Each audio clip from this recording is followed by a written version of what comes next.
Well, as most of you know, I like to start my meetings on time. So here we are, 7 o'clock. I'd like to call this meeting to order. We'll start with the Pledge of Allegiance. So I pledge allegiance to the flag of Flag, the United States United of States of America, America, and to to the the republic republic for which it stands, one nation, under God, indivisible, with indivisible, liberty and with justice liberty for and all. justice for all. Thank you. Okay. So before we start today, I would like to just make a few comments just about our meeting today and how we're going to proceed. We have a lot to cover, so we're going to want to move pretty efficiently and stay on task as much as possible. We do have some public participation rules. We've established these last year. We usually don't have to deal with them too much, but because obviously budget is a matter of special interest. We have a lot of people who may want to speak. So I just want to kind of revisit them very quickly. The main thing is just to observe meeting decorum, right? We want to be polite, respectful, and to keep order. The chair manages the meeting. We'll call on you generally to be Amanda during the public speak. She'll do a round robin. And then we'll ask it again at the end if anybody has anything to add. Okay. We only allow public speaking and comment during the agenda items for public speaking. So that's important to remember. As I mentioned a little bit earlier before we started the meeting, we have two different spots in the agenda where we allow public speaking. So you can speak at either or both of those. Generally, we do try to observe about a 2-minute time limit. If there's going to be a lot of people, try to keep your comments succinct. But we want everybody to be able to express themselves. If there's, we'll try to observe a reasonable time limit. If you're running a little long, I might ask you to give somebody else an opportunity to speak, and we'll come back to you during that session. I don't want anybody to be cut off unnecessarily, but we do want to make sure that everybody has a chance when we move this along. Okay. In the interest of efficiency, try to avoid restating something that somebody's already said. We've heard it in meetings before, and it's important that you state your position. But if you can do it by saying, "Hey, I really support what that person said about the budget, this budget aspect," something like that, that just helps everybody without spending a lot of extra time. So I think that's really about it in terms of kind of the public participation rules. That's just common sense for the most part. The second thing I'd like to kind of talk about is really about the purpose of this meeting. So we have it's a regular meeting, regular Board of Finance meeting. We have our agenda. It's been published. You hopefully all have it or been able to see it. We have a lot to cover in addition to just having a presentation of the Andover Elementary school budget, which is kind of the highlight and is going to kick off this budget season for us on the Board of Finance. Okay, so the purpose of this presentation and today's meeting, this agenda item, is really to learn about this proposed budget. We want to understand the philosophy and approach of the administration and the Board of Education, and for the Board of Finance members to ask questions and really learn more about this.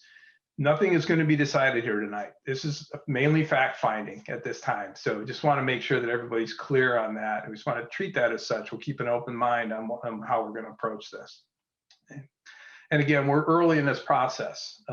We still have plenty of work to do on this.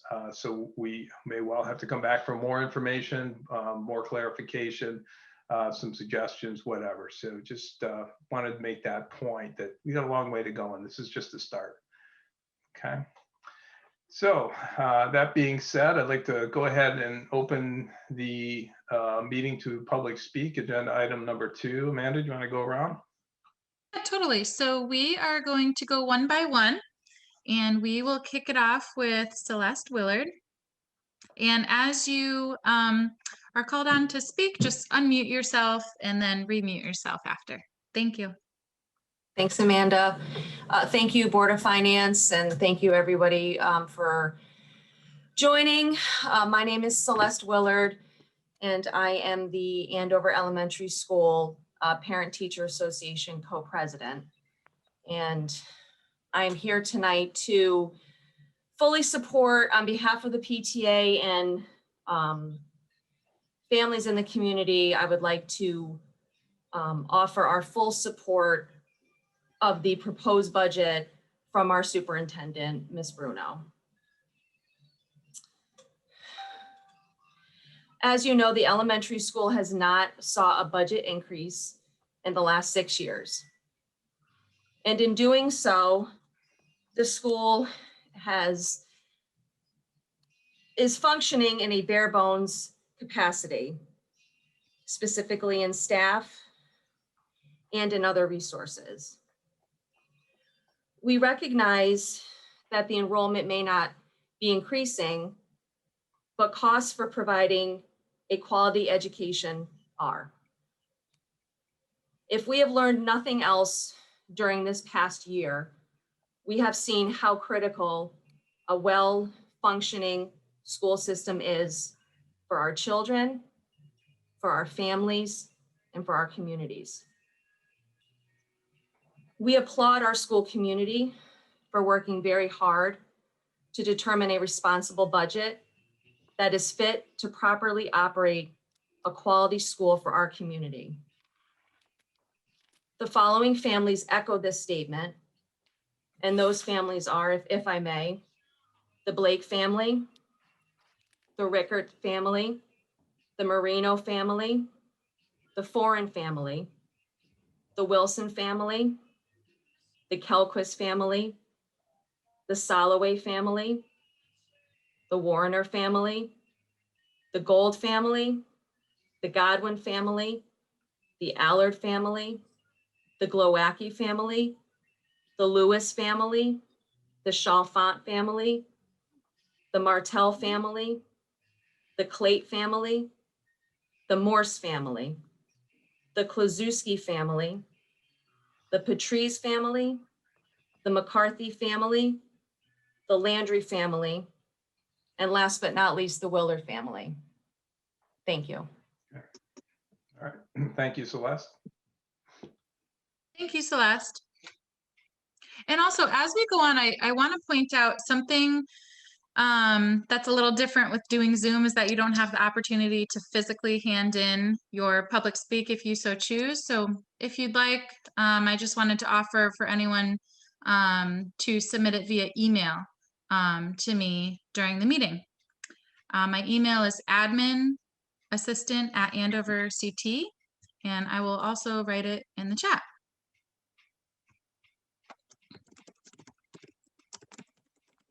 Okay, so next up, we have Dan Foran.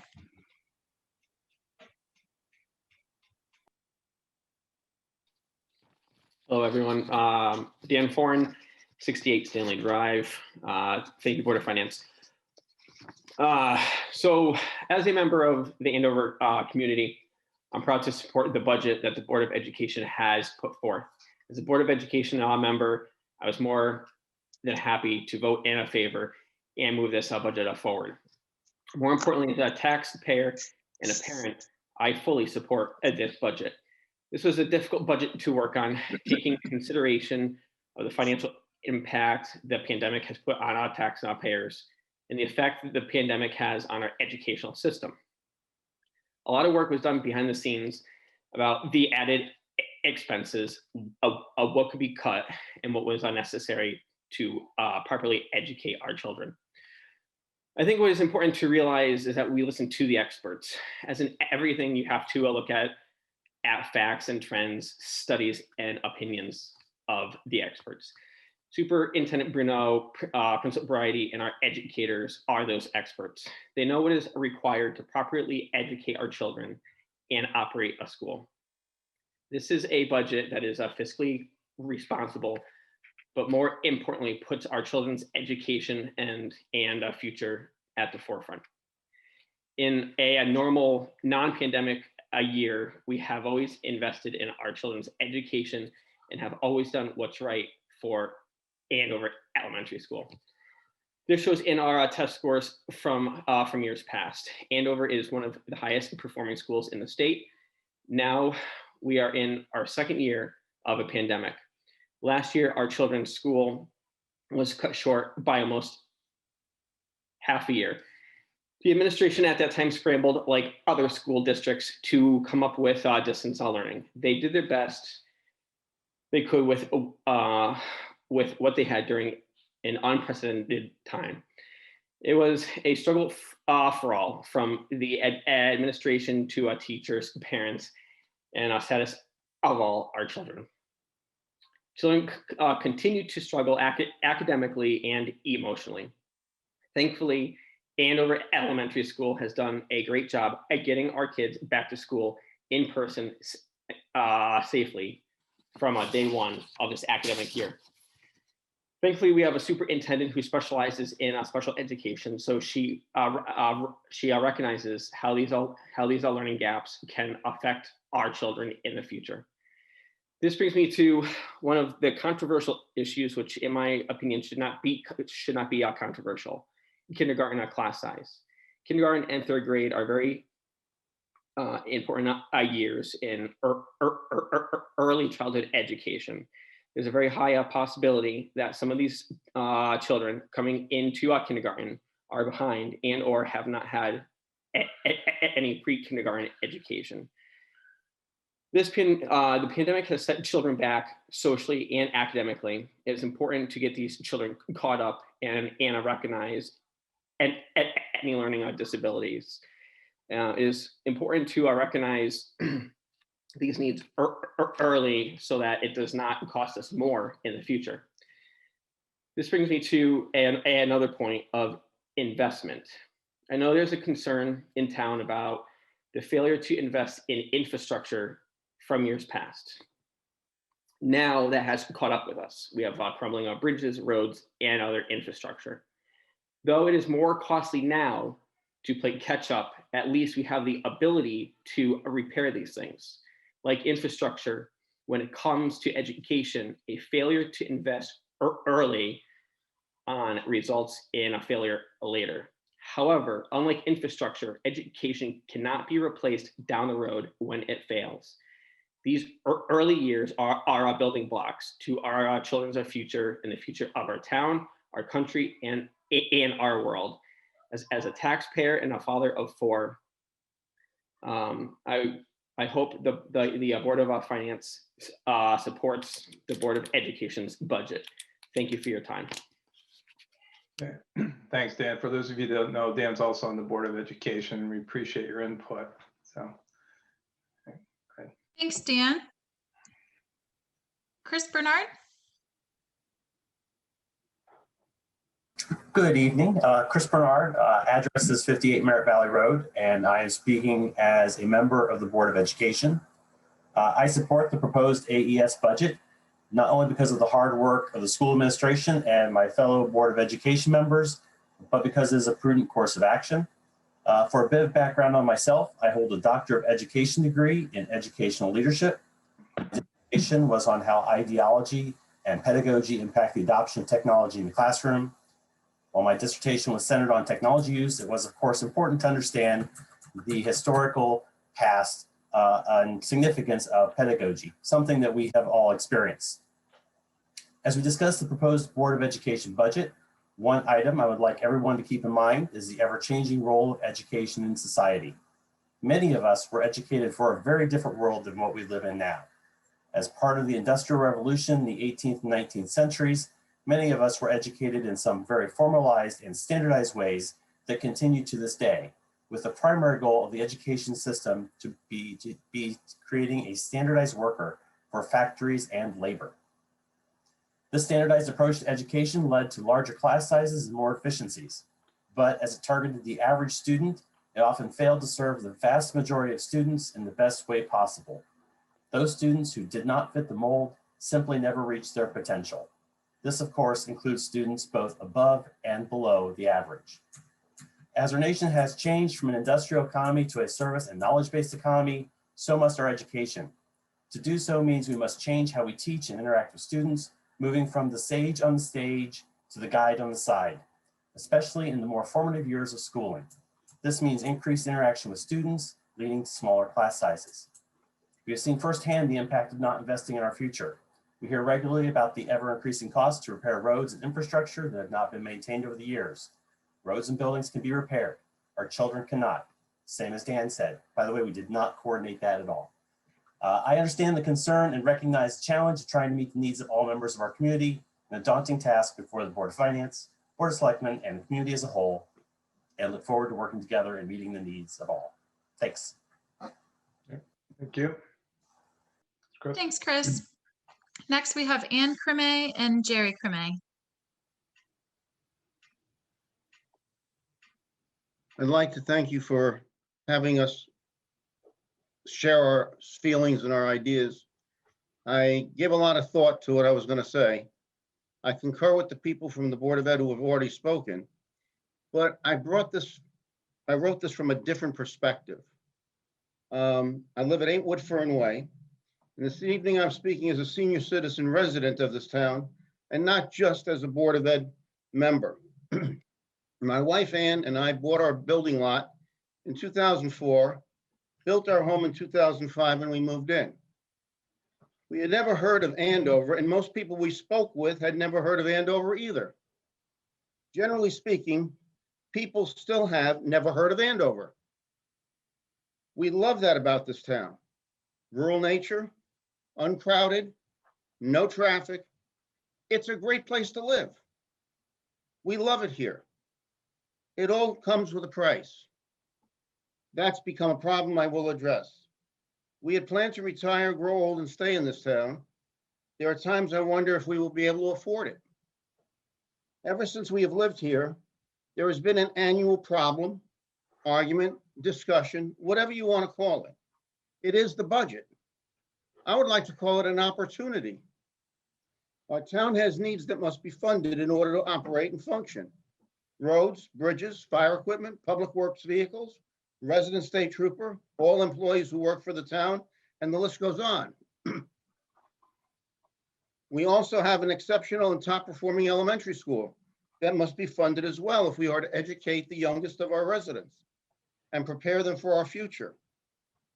As citizens of Andover, we have a responsibility as well as an obligation to fund the needs, not the wants, but the needs of the town.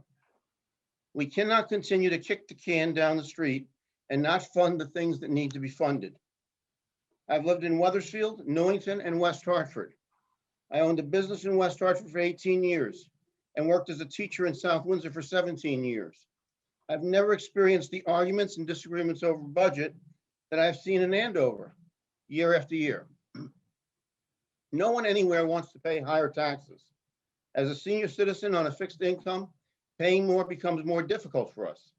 But as a resident, I know that I have a responsibility to my town and its residents. My daughter went through the West Hartford public school system K to 12. We moved to West Hartford because it had an outstanding school district. It had all of the services and amenities as well.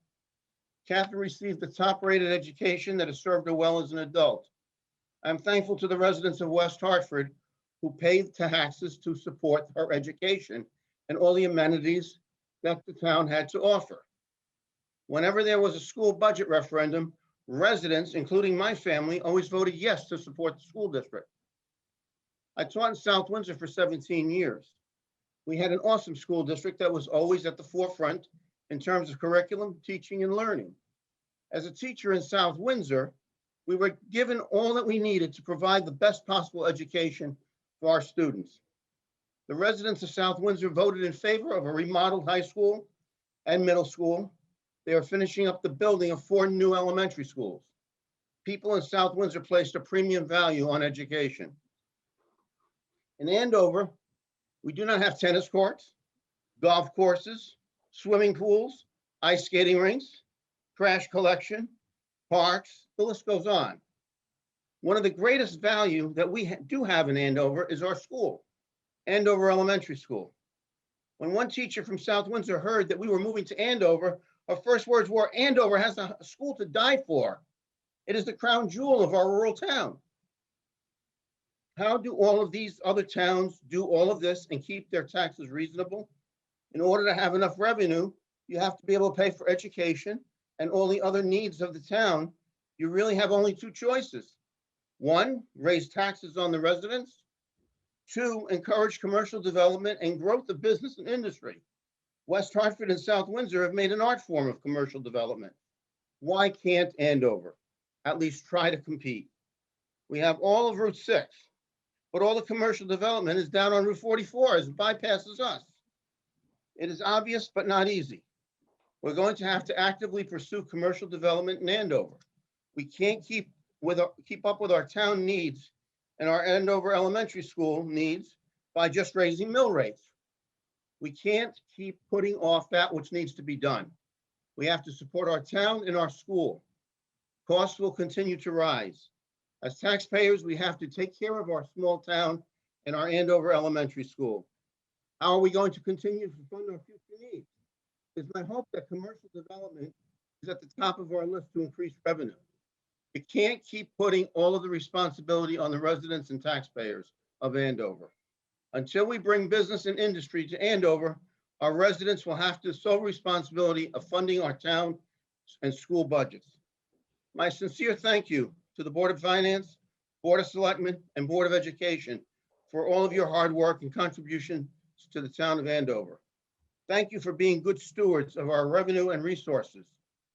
I also want to thank all of the town and school employees for all you do to make Andover the community that it is. Please know that we do appreciate you. Thank you. Thank you, Jerry. Appreciate it. We're going to have to keep the comments to a little less time, everyone. I don't mean disrespect to anybody, but we just don't have the time to allot for 5 or 6 minutes for everybody. So I'm going to have to, Jerry, Dan, everyone on the Board of Finance, I'm giving a little leeway here. I understand, or the Board of Education, rather, members, I appreciate the input. I think it's important. But I will have to ask most people to keep to a shorter limit. Okay, so we can move on. So thanks, Amanda. Thank you, Jerry. Appreciate the work that you guys do as well. Thanks, Jerry. Ann, did you want to participate? No. Okay, thank you. Jenny Morrell? Nothing for me, thank you. Thank you. Shannon Loudon? Well, of course. So first of all, thank you very much to the Board of Finance for the opportunity to speak tonight. I will try to get it in under 2 minutes, Mark. Real quickly, as the chair of the Board of Andover Board of Education, I'm speaking in support of our budget, with which it will be presented tonight by Superintendent Bruno. In addition to all that I said in my letter to you from last Friday, I want you to know the following. I concur with Jerry Creme and believe that Andover Elementary School is Andover's greatest asset, and I have worked for 5.5 years to help keep it that way. Expenses increase every year, and it therefore costs more simply to maintain what we already have in our personnel and our facility. 75% of our total budget is to pay for our dedicated employees whose tremendous efforts, along with the support of parents and families, have given our students the gift of 25 straight weeks of face-to-face learning since September. Other than 7 pre-planned remote learning days around Thanksgiving that help to keep COVID out of our school building. This is the first time during my tenure on the Board of Education that we've requested a budget increase. And I can assure you that the Board of Education thoroughly scrutinized the budget that you are being presented with this evening. And we cut $74,000 from what Superintendent Bruno initially proposed to us in January. We only can assess our budgetary requirements based upon what our expert, Superintendent Bruno, tells us our Andover Elementary School's needs, and not in comparison to what other towns spend on their students. It simply costs more per student to educate a smaller student population. Andover Elementary School is in the top 10% of schools in Connecticut, and we want to keep it that way. I hope that the Board of Finance will support the Board of Education's proposed budget as it has been submitted to you this evening. Thank you very much for your consideration. Thank you, Shannon. Thanks, Shannon. Paula King? Just listening to everybody's thoughts tonight. Thank you. Thank you. Scott?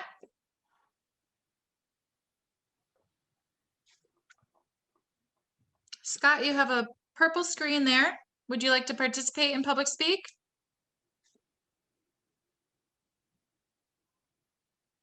No, thank you, Amanda.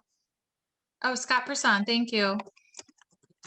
Next up, we have Boris iPad. If you could just state your first and last name. Hi, Erin Boris, Dogwood Drive. I just want to be short and sweet, but I do fully support Superintendent Bruneau's budget. I just also like to highlight the fact that our school was recently featured on a local news channel for the exemplary work being done to mitigate risk while keeping our children in school. Wouldn't it be wonderful, really, for Andover Elementary to continue to get the accolades it deserves and be an example to surrounding communities of how we take care of our students and our teachers and staff? My hope is that the budget will be supported by the board. Thank you. Yeah. Thank you. Melissa Leteska. Yes, hi, my name is Melissa Leteska. I am a teacher at Andover Elementary School, and I am going to speak on behalf of the Andover Education Association. We would like to speak in support of Ms. Bruneau's budget for Andover Elementary School for the 2021-2022 school year. We all know that the previous 12 months have been tough for everyone, especially our students. COVID-19 has pushed teachers to totally reinvent the ways that we teach and reach our students, not only meet their needs, but often the needs of their families. This school year has been turbulent for our students. Some have moved back and forth between remote and in-person learning. Some are just returning after 10 months of being home. And there are some who still haven't even entered our building since March of 2020. Remote learning is not ideal. It presents our administration and staff with many challenges. It lacks structure and routine, social interaction with peers, direct instruction from a teacher, and real-time support as students encounter challenges with learning. We know that there are students who will continue to need the service of remote instruction next school year. We also need to consider the new students that are off our radar and will enter AES for the first time in the fall. Ms. Bruneau's budget prioritizes students and aligns resources where they're needed most. She is cognizant of the needs our students will present next school year. Her budget will support the school staff to meet the demands the pandemic has put on everyone. And on a personal note, my husband and I purchased property in Andover just this past July. We weighed the pros and cons of purchasing a home in other towns, but it was the school and the strong sense of community that drew us into making the final decision to build our home here and raise our family in this town. I've taught in Andover for almost 15 years, and the school has allowed for me to connect with many people. It has become the hub and the unofficial community center. And I've heard the sentiment, we picked Andover because of the school many times. So we did too. Okay. Thank you, Melissa. Thank you. Jamie Weber. I'm all set, thank you. Thank you. Ed Smith. Greetings, everybody. I just had surgery yesterday, so I'm going to be really brief. I'm here to support the budget. I'm also here because there's an opening on the Board of Education that I'm interested in. I feel my skill set is much more appropriate for that than my service to the Inland Wetlands and Water Commission. And I'm here to listen and learn. Thank you very much. Okay, thanks, Ed. Thanks, Do Ed. well. Sheila Patrice.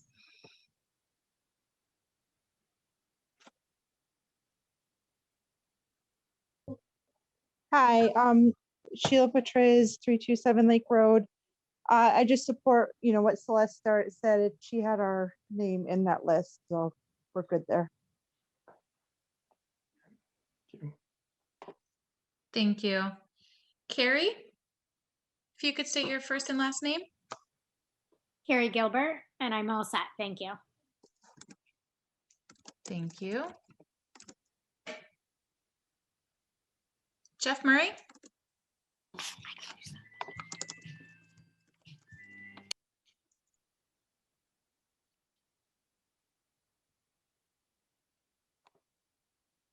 Jeff Murray.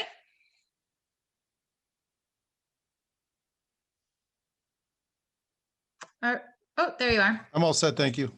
Okay, thank you. Lucy Wilson. Hi, everybody. Lucy Wilson, 428 Lake Road. Just came on to support the budget for AES as co-president of the PTA and a resident with 2 children that have gone through the school system and a daughter still in. So just showing our support for the budget tonight. Thanks. Thank you.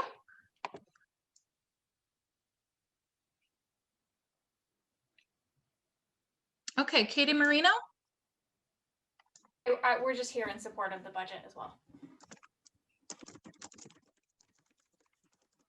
Thank you. Joanne Hubbard? Hey, Amanda, can you hear me? Yes. Okay, this speaker doesn't always work, so I'll be very brief. I just wanted to say hello and listen in tonight. It's no secret that I advocate for a fair budget. I also agree with everyone else that I want to see quality, high education continue for Andover Elementary School. I think that's what we all want. I've witnessed in the last year a lot of emotion from parents. In my own particular life, I'm past the emotional state because my 3 children have graduated and gone on to great things. So I get that. If I was speaking with them still in school, I'd probably be very emotional as well. But I also happen to believe that a great quality education is a partnership between parents, home life, direction that we give them there. You know, we guide them to do well, and our great teachers and staff that work with them during the day, not necessarily all money. So while I say that, I just propose that we, offer a fair amount of money towards our school and look at it that way. I don't want parents to always think that money equates with a great education. It's really a home and school partnership. Together we work hard. So again, we have to have faith in ourselves as parents to do a good job and try not to bring emotion into it. So thank you. Thank you. Principal John Bridie? Yes, thank you. No real comments, just great to see so many town residents, staff members, Board of Ed members on this meeting tonight. So thank you very much, and thank you to the Board of Finance for all your efforts. Thank you, John. Thanks, John. Brian Briggs? No, I'm sorry, I just got here, so no, I don't really have anything to say. Sorry. Thank you. Okay, the last person I believe is a phone number 860-462-8344. If you want to unmute yourself, press *6.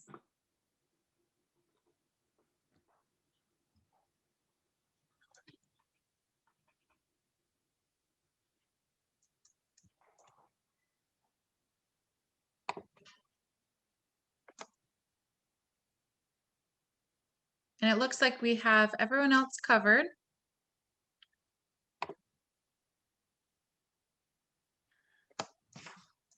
Okay, so we're all set. All right, thank you everybody for your comments. We all know how important it is that the residents get involved in the processes of running the town. That's what we're here about. That's what it's all about here. It's important.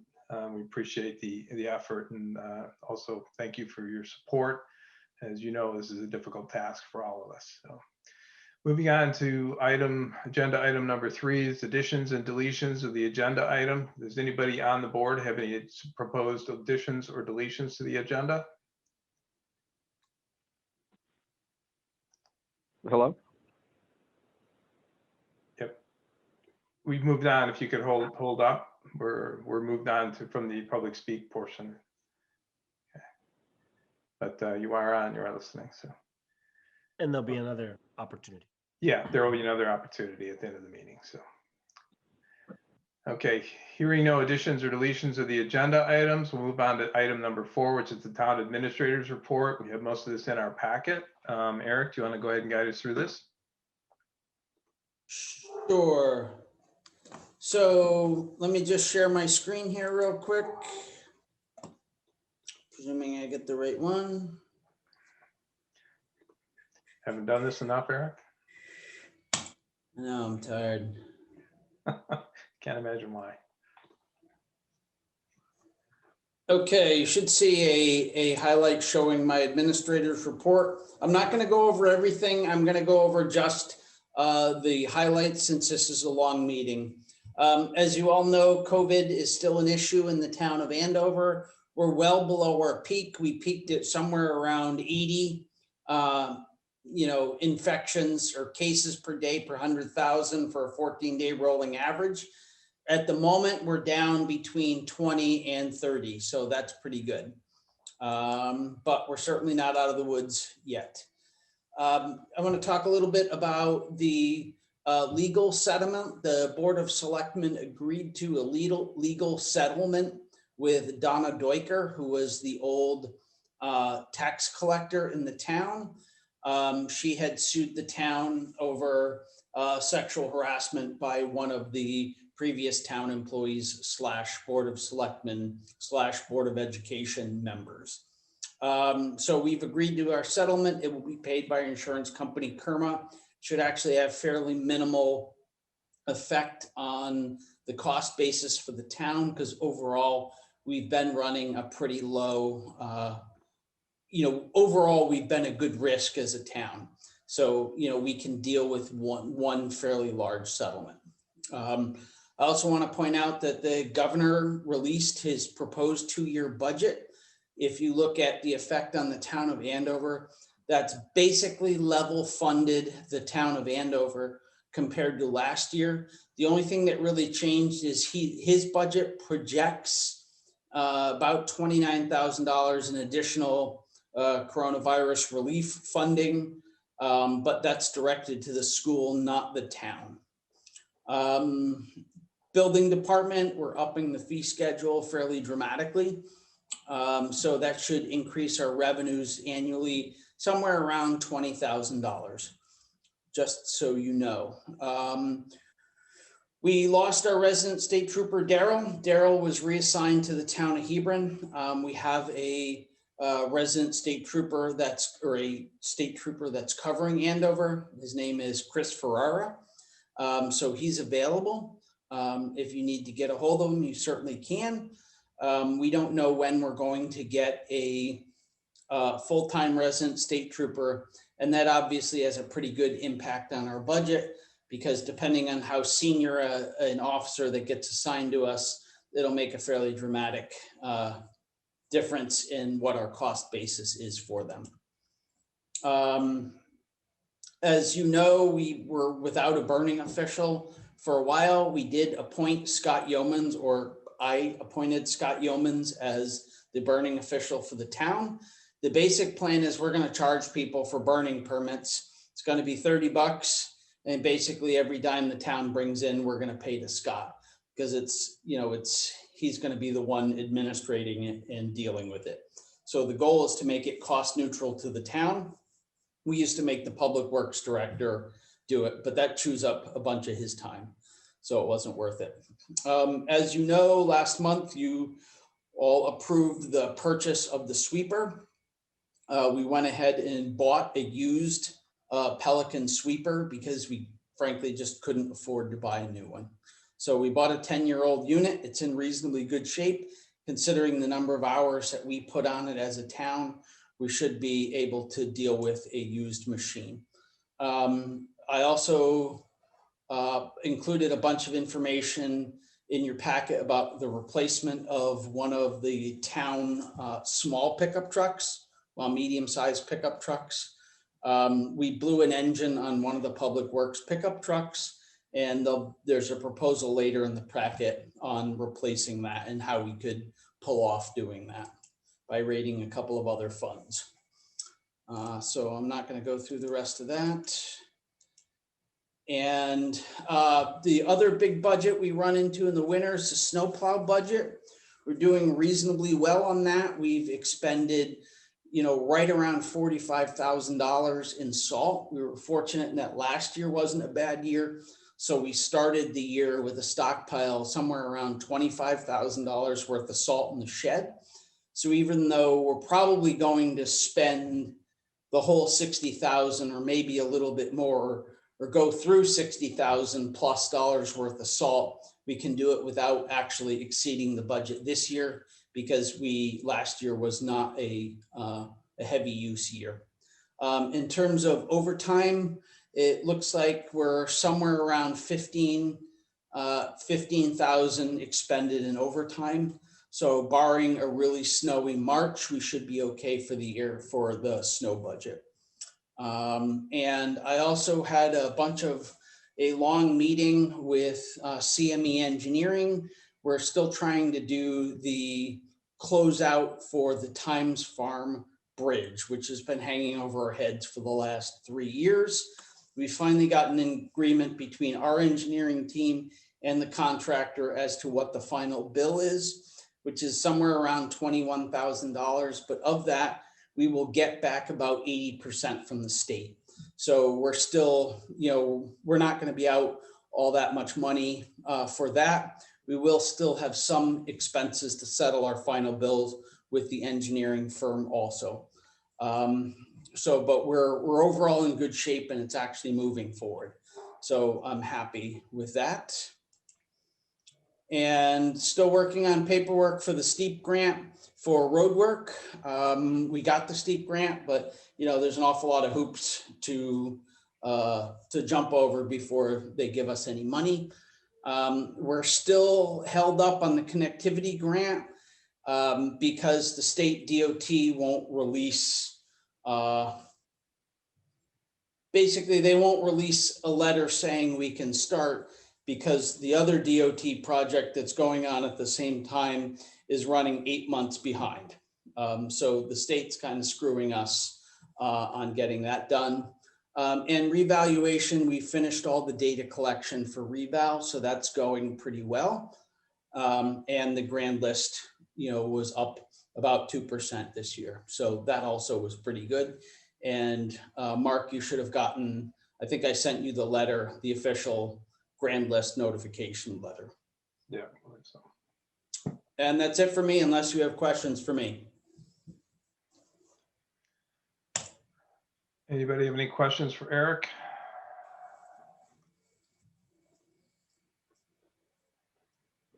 Okay, hearing none.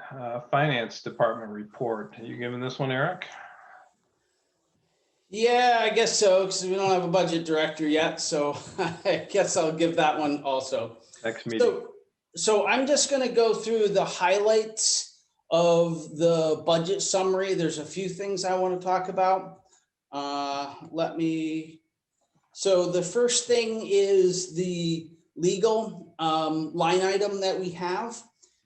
It looks like we're probably going to expend the general legal budget for the town, considering, we got 4.5 months to go, and we're pretty close to overexpending it now, and we're about to go into union negotiations. So I would anticipate we're going to go over in legal. However, with a little luck, we won't get sued, and we can tap the assessor legal fund. For those of you who know, the town typically gets sued once or twice every year when we redo the grand list.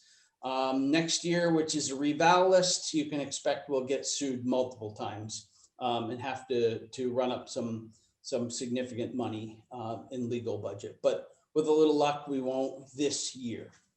So that's legal. There's a few minor overages, which I will account for myself because they're less than $2,000. We're going to be significantly under on the salary for the assistant town clerk because we ran around 2.5 months with no town clerk. So we're going to be significantly under budget on that one. We are likely to go over when we do May elections, depending on what happens and depending on how many budget referendums it takes to get through. There's been a lot more requirements at the state level for elections. And because of that, it requires a lot more manpower to run elections than it has in years past. So, I've been kind of in contact with the registrar, so we've been talking it through. And I know I brought it to this board and told you this several months ago, but in all likelihood, we're going to be over expended on the budget for, general government elections. We're currently slightly over budget for telephone. As you know, out of the town budget, we pay for quite a number of phone lines, throughout the various buildings the town owns. We have a plan in place We did subcontract with a company called Granite, which is like a phone aggregator. And it looks like that should be able to knock our overall phone bill down about 20%. So by the end of the year, we should be fairly square with that, even though we're just a little bit over now. We are running a little over budget overall on electricity, but not significantly. And it's not, in the grand scheme of things, it's not a big enough budget.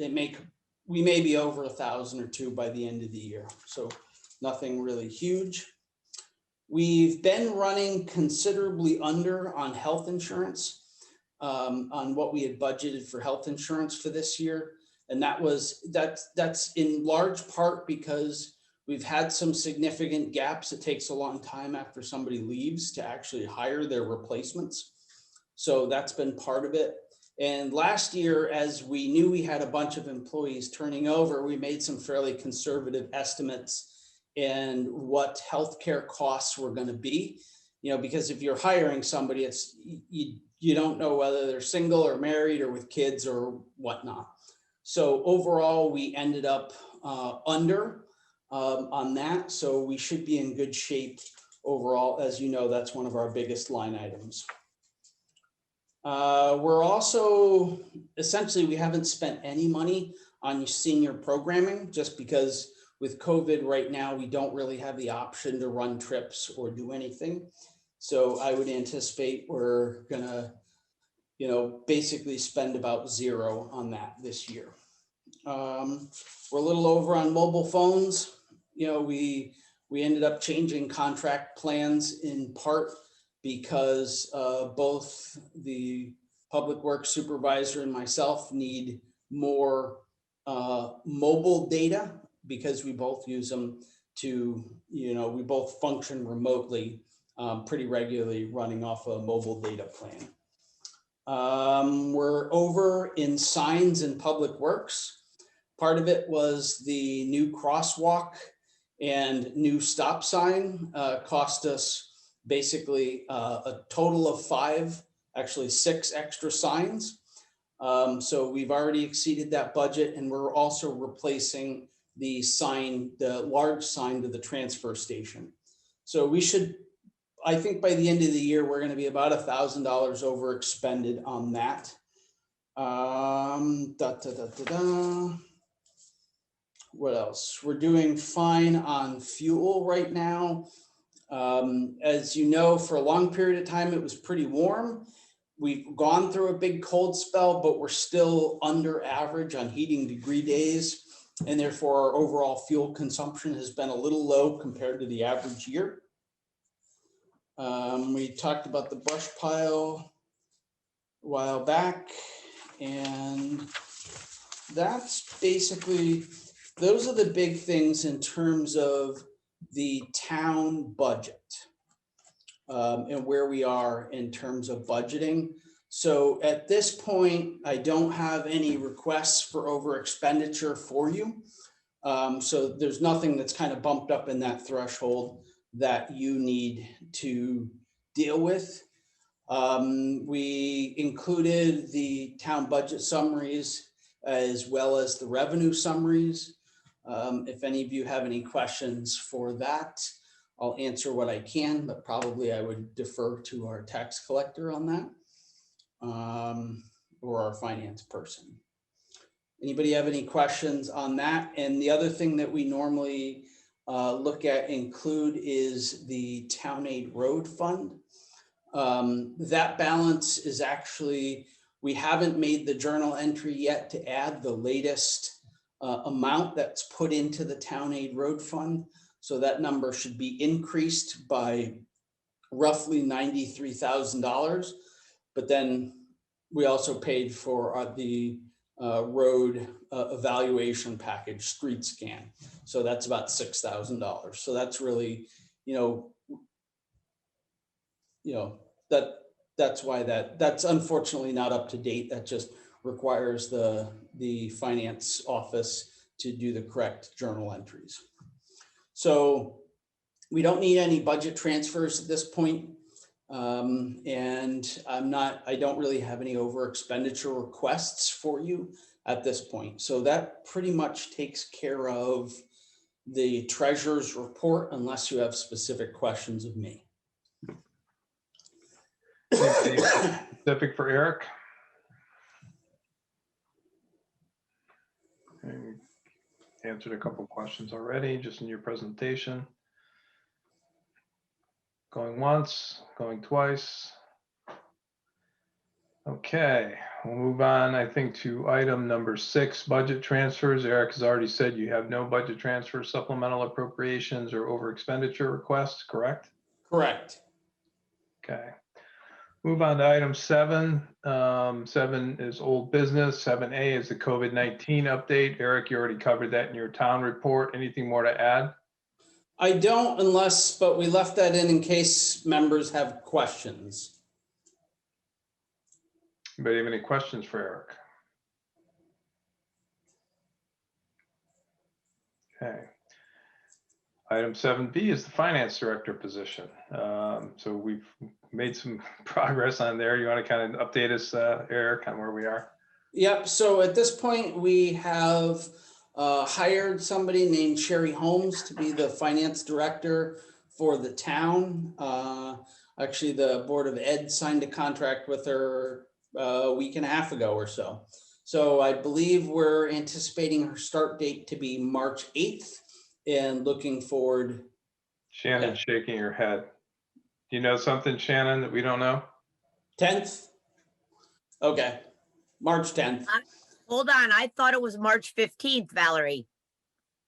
She's going to show up for the Board of Ed meeting on the 10th, but I thought her start date was March 15th, unless she's changed it. The 10th is the contract date, and her first in-person date here, not remote, will be the 15th. There we go. Okay, fair enough. That's clarified. Okay. Appreciate as far as the other questions on that? No, personally, I know it's been a long process. So we're all very happy to have somebody on board. This is going to be a big move forward for us, I think, in a lot of different ways. So I'm looking forward to sloughing off some of the things I've had to do for the last 3 or 4 months to somebody that's actually qualified to do that. Yep. Okay. Any more questions on that? Okay, hearing none. 7C is the software transition that was essentially on hold until we have the finance director position filled. Eric, anything more on that, or is that just where we are? No, that's exactly what we pretty much decided. We did not want to move forward with that because the finance director needs to have a lot of input in exactly what both for chart of accounts on the town side and actually to manage the process. And we're fortunate to have somebody who's gone through a software transition before, kind of in a leadership role. So again, that's another one of those things I'm happy to punt to somebody that's more qualified than me. Okay. If we have no further questions on that, item 7D is the audit status. And I think that's also something we're kind of, I don't know if we have any updates, but that's really kind of something that's going to be the finance director's job to kind of move along, right? Well, so right now the audit is underway. We have basically the town has subcontracted with the AES, the old AES business manager, Laura, to give us a hand. And we gave the information that we had to the auditor, and Mike has sent us back a request for a series of other pieces of information, both a lot of the stuff with the audit. They ask us to pull 30 or 35 different items that we purchased or bid or something like that, and grabbed all the supporting detail to make sure we're doing it per our policies. So we're in the process right now of preparing that to send back to them. It looks like we have about 85 or 90% of the stuff we need to complete the audit at this point. There probably will be some things the finance director will need to prepare for that. But right now we're trying to cover as much of that as possible by the auditors kind of stepped up and been willing to work on some of the financial statements that normally we do in-house.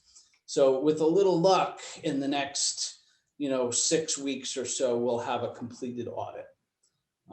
Not ideal, but better than the alternative.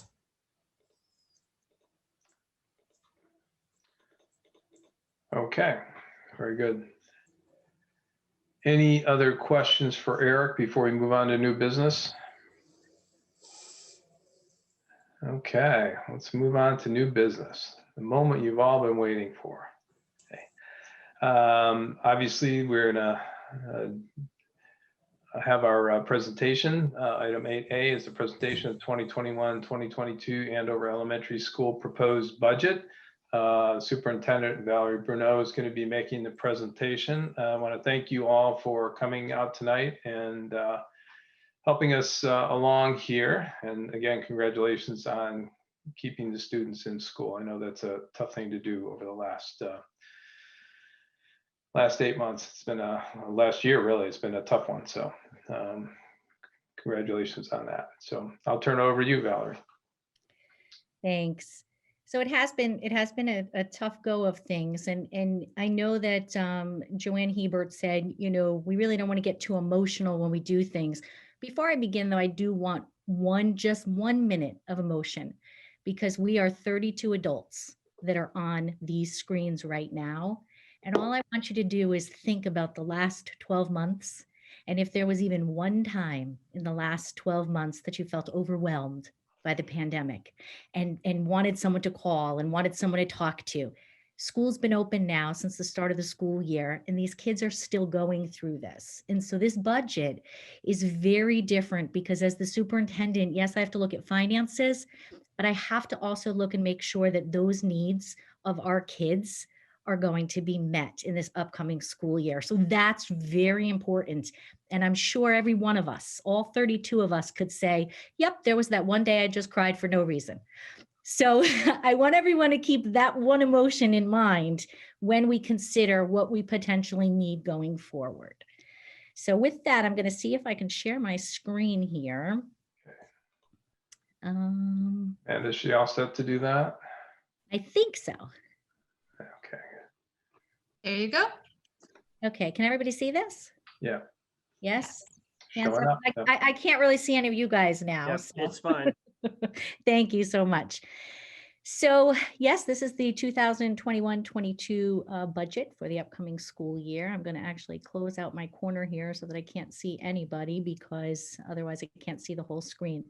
And I know, Mark, you and the rest of the board are in receipt of Chairwoman Shannon, her transmittal letter that came with this as well. So as we go through here, I'm going to kind of fast forward through a few of these things that we'll get to as we get there. But we have a timeline here, and we have already approved and adopted on the Board of Ed side what we believe to be a good fiscally responsible budget proposal. We did that in January. So, here we are with the Board of Finance, and this is what we'll see through all the way until June when the budget is approved.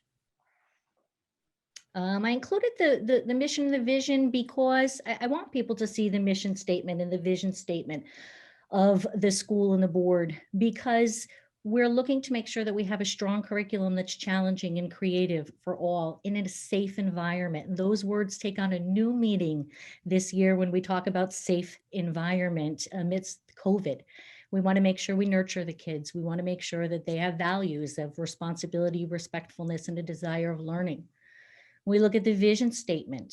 We want to make sure, again, that we have a safe educational environment, not just a physical environment, that establishes a foundation for students to become creative, moral, and compassionate people. So this vision and mission statement hasn't changed. We move forward to the next school year with this same thing in mind. That's why we do this. Now, the who we do it for. I know that this slide has been a bone of contention. I know Mr. Foreign had spoken about this. Dan had spoken about this. I know it's very difficult for some people who are not currently in the school right now to understand why we have the 3 kindergarten classes. And yes, that is absolutely the elephant in the room. Understand that we are not adding staff. As a matter of fact, when we look at the number of classrooms, you can see there it's 14. It's remained 14 from the 2018 school year all the way through till the end of 22. We are not adding a classroom. We are not adding any teachers. What we're doing is we are taking the same number of classrooms, and although we have a teacher that is retiring this year, we are eliminating a paraprofessional position and taking that person who was working with our preschoolers, who is a teacher certified, and moving her to that 3rd kindergarten class. So it is still quite a reduction already on our part. It's a reduction of 1 position, which is a paraprofessional position, and a reduction from a teacher who's at the top of the step to a teacher who will be at the beginning of the ladder. And I do agree with naysayers that in any other year, we would consider making those class sizes in kindergarten and grade 3 larger. But it is my opinion and my professional opinion that in doing so, we could, in the long run, wind up with extensive costs related to not addressing the learning gap potential needs of these kids. And I have explained publicly once before that we already know beyond a shadow of a doubt that those 30 kindergarten kids include 8 kids that are coming in that we know have not been in preschool through the whole pandemic. We know also that we have 3 existing preschoolers that are set to move up to kindergarten that have significant needs, and they have individual paraprofessional needs. And so taking those 30 kids and placing them 15 and 15 in a classroom is not advantageous. And I consider this a COVID-related expense for us to keep the current staff instead of cutting it. And again, we're not adding any staff members. What we're doing is keeping the existing staff members there. You'll notice those top 3 classes are getting bigger. And once we get through this pandemic, then we will see those classes. I am not opposed to larger class sizes in any other year. That's not something that that I have a problem with. I think that what we will see in the coming years is grades 3, 2, and 1 significantly increasing the class sizes as the years go on here. Okay. So what's changed? Well, we said COVID-19 pandemic from last year to this year. That's really shifted the world to distance learning. So there have been distance learning expenses, and there have been some changes that need to take place within the building to accommodate. We're very proud of the fact that at the beginning of the year, we had about 19% of the kids that originally started on distance learning. Last week, we were down to 6%. And as of next week, we will be down to almost able to count on one hand the number of kids. We need 2 hands, but we're getting there. The number of students that have returned to school. So that's fantastic. However, we will need to make sure that we're always ready on a moment's notice to go back to distance learning with sickness, with flu, with pandemic, with anything. We'll have to be ready for that in the future. And that's just not something that we had to plan for prior to this year. Obviously, a new superintendent. We had reopening plans that needed to be solidified. We had teacher contracts, which we only get every 4 years. And unfortunately for the budget, this happens to be one of those years. Our enrollment has remained stagnant. We're right about the same that we've been for the past few years, give or take a couple of kids. No dramatic, huge changes there. We signed a teacher MOA, which was an agreement, a memorandum of agreement or understanding as to what the work conditions would be. And that went very well. And the teachers, were ready to jump right into action at the beginning of the year. We have a non-cert contract that's just moments away or days away from being finished. And so we have to consider the costs associated with that in this budget as well. And as Eric had mentioned earlier, we have the business offices merging. And on our end, although we're sharing it, we had a part-time business manager before. So there will be some difference in cost for us there as well. And then we do have new requirements, recommendations, as well as mandates for safety and health that will need to be implemented. If they've already been implemented, they'll need to be maintained. So how will we do this within AES logistically? Well, in terms of staffing, yes, we can't get rid of any staff members that are currently here, but we're also not asking for any new staff. And I know there are other towns that do have to, due to the number of students that they have on distance learning, they've had no choice but to bring in other bodies. And because our dedicated staff has been here, the whole time, we've been very lucky that we don't have a need to ask the taxpayers to offer us more staff for next year, because we're doing pretty well with the distance learning, being able to staff that.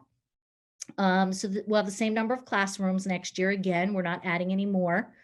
And we'll have to continue with comparable classroom spending and just not add any other initiatives. So when you look at this budget, you won't see any new initiatives, any new curriculum, any new large scale supplies. We've had to just say that's got to be on hold for now. We're just going to have to, steer the ship with the good, solid curriculum that we currently have, and not look for any more innovative things.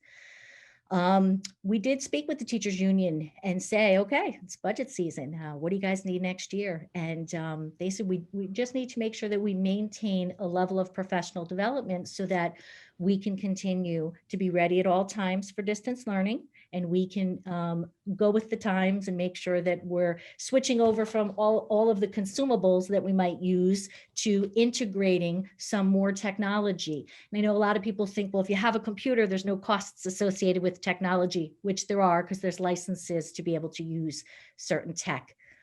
So how will we do this? I'm going to take a quick peek as we go through by object area in hopes of being able to assist all of the members of the board as well as the town that are on tonight to understand. Valerie, can you explain what's meant by object? I don't know that that's clear to everybody. It's going to be confusing. Yep. So as we go through, you'll see that there are categories of costs, and when they're all related to one another, they all fall under one sub number. So as we go through, I will point those out. So I'm going to start with what revenue we have coming in besides the money from the town. I'll look at preschool first. And again, you guys will have to, if you need me to stop, you'll have to shout out because I can't see any of you while I'm sharing my screen. So we do have for preschool, we have money that comes in from the school readiness grant, about $100,000, and that's used to pay some salaries and PD.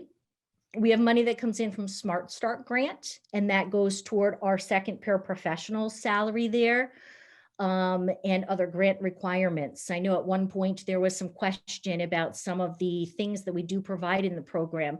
At one point, I know a parent did ask about things like snacks and things like supplies. Because we're the beneficiaries of these revenue sources, there are specific guidelines. For example, you will see orders that come in of toothpastes and toothbrushes, and people say, you're spending your money on toothpaste? Well, we have to, because part of the curriculum is to make sure that with hygiene, that the kids brush their teeth. We don't pay for that out of our taxpayer dollars. That comes out of the grant. But to get the grant, you have to make sure that you follow suit. The same thing with the snacks. They give you guidelines and things like that. So and the quality enhancement grant is only for professional development for the preschool program. So when we look, we bring in tuition costs that on a normal year, we can usually expect to be about $90,000. Now, I will say that last year with COVID, there was a time period where we weren't bringing in the same revenue. And so that can fluctuate depending on what occurs, the number of children go up or down. So 90 is the average there. So when we look, it is self-sufficient with the exception of the benefits to the employees. And I know that a lot of other towns, if you look at Hebron, if you look at Marlboro, the benefits are not separated out. They're right in the rest of their budget so that people don't realize that. But we are very transparently saying, yes, that is the only cost. The only cost is the benefits to the employees that work in that program. On a normal year, we have other revenue sources that come in as well. Valerie, can I back you up just a little bit there? So To this slide. Yes, thank you. So these grants, like you said, money in from the school readiness grant, is that have to be allocated to these particular salaries? Okay. So the way you've got it, you're explaining that this grant pays for that directly, or you're just kind of showing where proportionally it falls. It has to go to preschool. It has to go to preschool, yes. but not necessarily that category then. Correct. Okay. So, but there are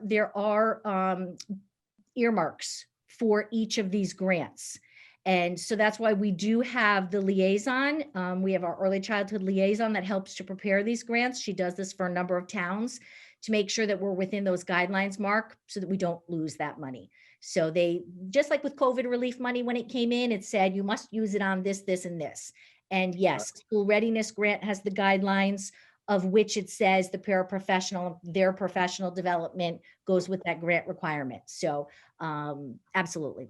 Like I said, the third one, the $3,800 one can only be used for professional development. It can't be used for anything else. So that essentially what we're looking at here is you've got a budget of, it's basically a $340,000 cost, $345,000 cost, and about a quarter of that is, maybe that's not quite right, maybe a little less, is borne outside of the grants and the tuition for the preschool. So we've got a net cost basically in the preschool of 72,000 basically is what you're saying. Just for the benefits, yes. All right.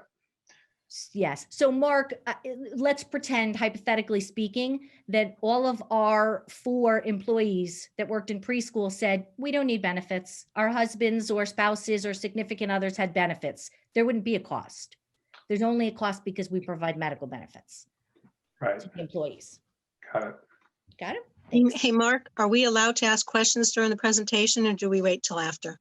Well, I'm doing it. So yeah, I think, I think we just don't want to interrupt Valerie too much, but I think that we really have to ask the questions.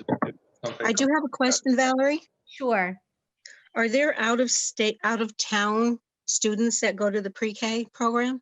Well, Louise, there's currently 2. And I believe they're, if I'm not mistaken, somebody could chime in and correct me, they're related to us. They're out of towners, but they're already attached. John, are you on, or Jenny? Yes, that's my understanding also. Right.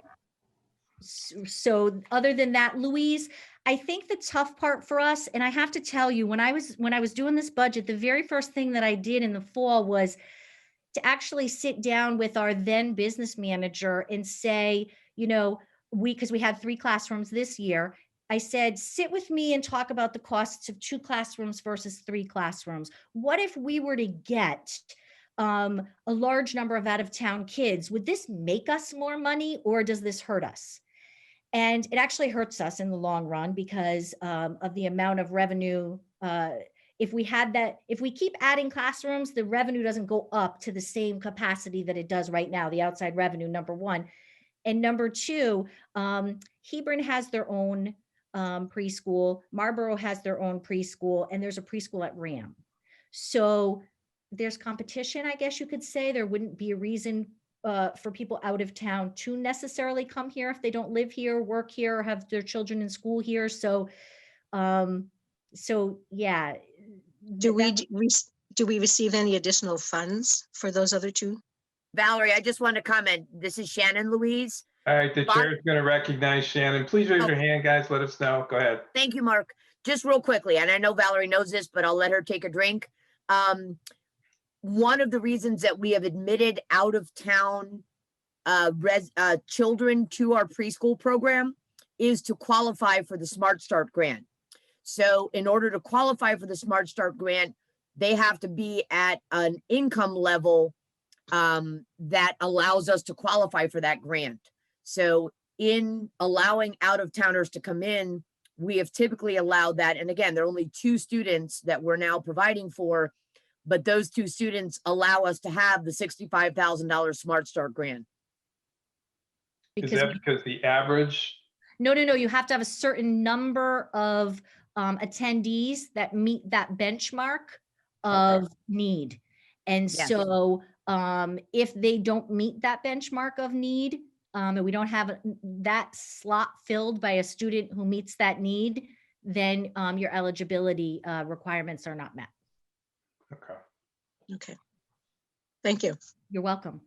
So moving on to title Do grants. those students pay full tuition? Sorry, or is that covering their tuition?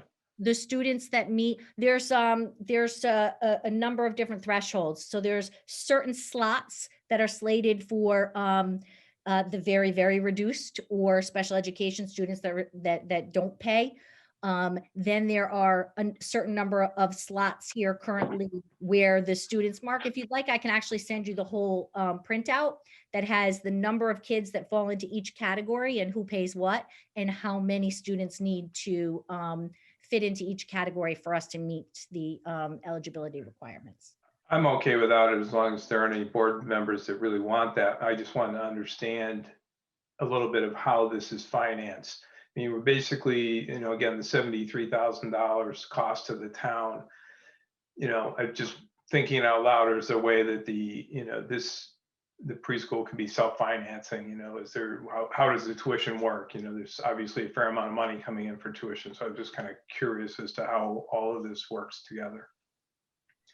Mark, real quickly again, Shannon, we have taken a look at that. And in fact, in the last 2 years have dramatically increased our tuition costs so that, and also, as Valerie's already pointed out, need to stay competitive with area programs so that Andover students aren't going to pre-K and Hebron. Yeah. So 2 things that are very important about the pre-K program. Number 1, well, 3 things. Number 1, they're 20% of our student population. So we need the pre-K. Number 2. Well, it's also costing us net. So when you say we need the pre-K, correct. There's actually a net cost to the pre-K. That's correct. That's correct. I don't know that we need the pre-K, except that it's, well, here's why we need the pre-K. Perspective, it has educational value. So okay, so here's why we need the pre-K for 2 reasons. Number 1, we instituted this in about 4 years ago during my chairmanship. And the reason that we brought it in is because we were losing students to magnet schools, for which we have to pay $5,000 per student on average to send a student to a magnet school. And last year we had 12 students in magnet schools. We have brought that number down, and I don't know what that number now is. But the bottom line is, what we were finding was that parents were taking their kids to where they worked and putting them in pre-K where they worked. The students were getting involved in the magnet schools where their parents worked, and then we were losing them from Andover Elementary School. So that's why one of the basic impetus is for us bringing about pre-K. The other thing is, we have a legal obligation to educate our pre-K students, and we have special needs students. So for example, I know of one student who we would be required to bring 4 specialists for that one preschool student to his house to educate him at the cost of what it will cost us to educate 30 pre-K students right now. So I think the taxpayers need to appreciate that we have legal obligations to educate pre-K students, and we're choosing to do it to educate 20 and 30 students as opposed to 2 or 3 special needs students, which we would have a legal obligation to educate and provide for all of the various special needs therapists that would be sent to their homes. Okay, good information. Thank you. Didn't realize that. Rob? Mark, can I just throw something in? Just, not as a Board of Finance member, but as a parent in the town. As many of you know, I have 2 daughters. Both of them have been through, they're currently in AES. Both have been through the pre-K program, although my eldest started somewhere else. I would just say that beyond, even if you put aside special needs, which you shouldn't, it's a tremendous resource for a working parent. You know, the pre-K program is great, and you're dealing with, if you address issues early, you can potentially head things off that, you know, would potentially be a problem. Say if you don't, years later, then you end up outsourcing something and spending $100,000 a year to send somebody to a, you know, somewhere else to deal with their special needs when you could have addressed it in-house. So I would just throw that out there as like kind of the idea of investment on the ups, you know, in the early going rather than dealing with it on the backside. Yeah. That's all. Yeah. Yeah, I'm not really questioning the value of it because I do believe in the value of it. I'm just want to understand, you know, what the real commitment needs to be and what the impact of the town is, you know, so we understand what we're gaining for the investment. That's it. Mark, real quickly, Oh, I'm sorry, great. I didn't answer your question. So the high end is $600 per month per student for pre-K. And that is the most that we can charge, I think, formulaically. And there's also comparable to what Hebron charges and more than what RAM charges for preschool or pre-K as far as I know. So I just wanted to make sure we have looked and have addressed, and actually I've asked Principal Bridie, we addressed it at our last board meeting when we were considering the budget, whether there was any play in charging more tuition for our pre-K. And we're at our highest level right now that we could be at as far as I've been told. So sorry to interrupt again. Really quick, just a point of clarification. I remember when my kids were in pre-K, that's a while ago now, there was a sliding income scale. It was basically it was self-reported, you know, whatever your income was, you would pay in a certain range. Is that still the case? Mm-hmm. Okay. It's the same deal, basically. And Robert, the other thing is, and Mark, and anybody else who has questions on the preschool, you know, you both have alluded to this. I can tell you that 6 right now of our pre-K students are identified with special needs. And so, as Shannon said, any one of those kids could cost us, if we look at this from a financial point of view, $72,000. That was really the point that I was also trying to make in pointing out the need with 8 kids coming in that have no preschool as to what we need to consider with the 3 kindergartens. Because, and that's not adding staff, that's an existing staff member. Because if we have even one of those kids that falls through the cracks next year in kindergarten and is identified as special education with services, just so that everybody understands, if there's one child that requires a one-on-one paraprofessional, even for 1 school year, that costs us right there well over $50,000. So it is definitely good business for us this year while we're reevaluating those students coming in, the special education needs of the kids, as well as kids that could have potential learning gaps due to COVID. It is well worth it for this next year. We will potentially save thousands, hundreds of thousands if we had a number of kids. And it's not so easy once a student's identified, and this is my special ed background, it's not so easy once they're identified and you offer the services to take them back. I know people say all the time where we have 2 outplay students, they're like, well, can't we take them back? Once a student's in an environment where it's meeting their needs, they're thriving, that's where they stay. And the last thing I'll add with preschool, because no one said it yet, is it's accredited. We are NIAC accredited. 10% of preschools can say that they are accredited under NIAC, and we are. So we are considered, and I know a lot of people think, oh, just little old Andover, we are considered a top-notch preschool program. And so that mere fact right there may actually be why we've prevented in kindergarten, 1st and 2nd grade further students being identified, further students falling behind and requiring maybe not special education services, but remediated services and other services that would cost us money. So it's definitely an investment that's well worth it, especially in a year of uncertainty like this. So, okay, so I'm going to move on. I'm sorry, I can get long-winded. No, that's just okay. That's Why fair. wrap We it up? stopped you. I'm sorry, I can get long-winded. So we also do receive title grants. In 2020, our Title I grant, which we had been receiving fairly regularly, and that's a federal formula. We received $16,245. For 2021, since it's a federal formula and it's done based on census, we will not qualify for Title I funding next year, which I do have to tell you means that we can't count on further ESSER or Corona money after what just came through, because a lot of that is going to be based on Title I funding. So if we're lucky, maybe we will get it. I had gotten an email from Joe Courtney's secretary this week about a new round of funding that was coming out, and Andover was zero. And I put in a phone call to find out, and they said that one is for next year's Title I funding, and we know we're not getting any. So, so we are losing that money right there. Title II funding, it goes down a bit, but we do receive $2,632 for 2021. Title III is $522, and Title IV is $10,000.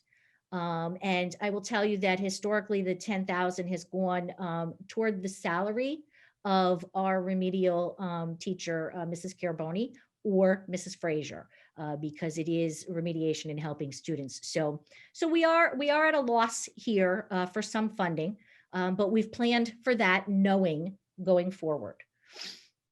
So what do we normally use these Title I grants for? As I just said, Title I and II together, roughly $20,000 for the 2 years, has helped pay the salary of the remedial reading professional, Mrs. Carboni. Our Title III, that small amount, goes to a consortium that we have with EastCon, that $500. And the Title IV goes for Mrs. Frazier, who we say she's tech, but she also does remedial math as well.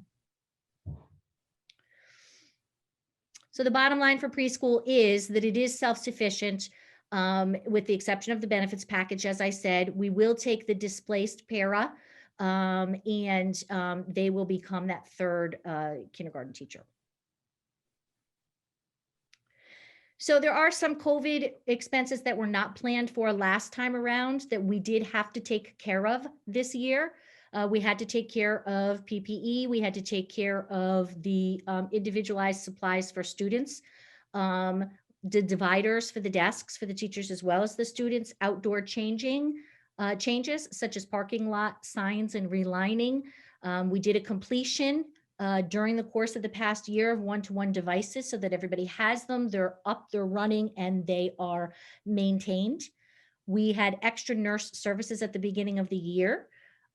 We had bus monitors at the beginning of the year, remote learning software and additional licenses that need to now be maintained, extra cleaning supplies and custodial needs, repair and maintenance of HVAC and additional air conditioning system changes, other adaptations such as water fountains, the changes so that the children, weren't putting their mouth to it. And it's the newer ones now where you can actually fill a water bottle.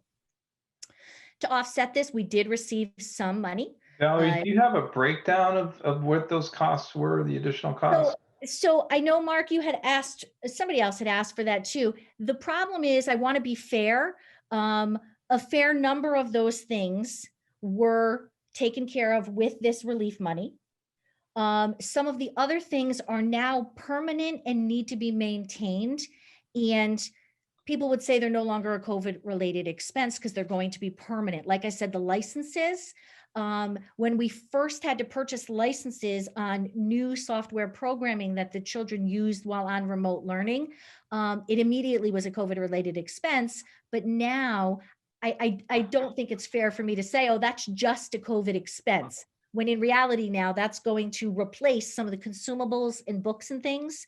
So For me to give you the total breakdown, I'm not sure that I can split certain things up as used to be like the water fountains. We're not going to take them out once COVID's over. So that initial cost for them came out of this money here that you're looking at. And yeah, we'll have to maintain the water fountains, but it's no longer now a COVID related expense because from here going forward, those are our new water fountains. We've already spent that money too. Right. Ongoing. Right. So I want to be fair and not mislead and say that there are certain things that are going to continue to be COVID related expenses because now they're going to be permanent. Well, the reason I ask is that in a different part of your presentation, we kind of mentioned ongoing COVID related costs. So I was trying to tease out what that really means. What we did do, Mark, with the Board of Ed, when they took the $74,000 out, there had actually been $8,000 in there that were things that someone could say, how do you know at the end of next year, you'll still have them as COVID related expenses, PPE, things like that. And we took that out because we figured that that would be funded through this last round of ESSER. And so straight expenses in here where I'm asking for money for masks and things, there isn't any of that in here. It's just the things that are going to remain permanent. Okay. So as we go through, and I know that Jerry had alluded to this earlier when he talked about wants and needs and non-negotiables. There are no wants in this budget. And if someone goes through here, they'll see we are not asking for extra programming. We are not asking for, some districts have had to, or actually I think Graham even had to, put in their money for summer school programming and that was a COVID related thing for them to avoid gaps, learning gaps. We didn't ask for summer programming. We didn't ask for recreational programming. We didn't ask for new initiatives, outdoor equipment, playground, any of that. None of that is in this budget on purpose, because I really felt that there were people that would say, well, you can live without that. That's a want. Wait until you can get a grant for that. And they're right. And that's why those things are not in here, because we can live without them. The needs, the things that are in here. I do know that at the last Board of Selectmen meeting, someone said, well, they have $50,000 in there for air conditioning. We do not. And I would, challenge anyone to find it in our budget. What you will see is that there are just maintenance fees for things that we had to do. We did get some air cooling system work done recently, and that was a very difficult to get grant that we got at the end of the year, but we did manage to get $15,000 to go into what is now the preschool room downstairs and make sure that the air cooling system in there was going to be something that could get us through for the next few years, in air condition in there. But that was not something that was paid for budgetarily speaking, and there isn't any in this budget as well. We do, in terms of non-negotiables, I've mentioned this twice, we have 2 contracts to consider here. So right off the top, we did have two contracts that were going to be settled for here. We still have 2 outplaced students, and we do still continue to have magnet expenses for other students. The 2 outplaced students, and I'll show you where they are in the budget, but right there, that's $200 to $1,000 almost. So here are the numbers. And this is in the packet if anyone wants to find it on the website. I know that Amanda had uploaded it. Thank you. Some of these percent changes are very difficult for people to see because it involves an explanation. They're a little bit skewed. If you look at that object 100 across the top, that's the salaries. And although the number of staff remains the same, so it's like, how do we have an increase? We had a negotiated contract this year, and so there are increases that come across all 4 years for teachers as well as non-cert.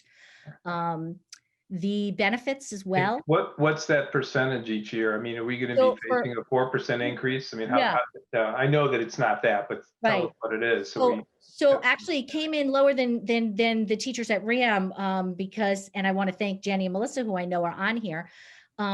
It was a very fair teacher's contract. It was a 4-year contract, and they opted for budgetary purposes to assist us in making sure that the first year, this one was going to be the lowest of the three because of the four, because there would be other expenses. So it's a 2.5% increase this year and 3 for the 3 years that follow. So it's very fair. I think 3.63 was what the RAM contract was. And so, you know, I do give kudos to the teachers here for understanding that, you know, it was fair. They were not. I'm sorry, it's 2.53 for this year? 2.5. It was, yeah, because it was 369. There was 11.5 total over 4 years.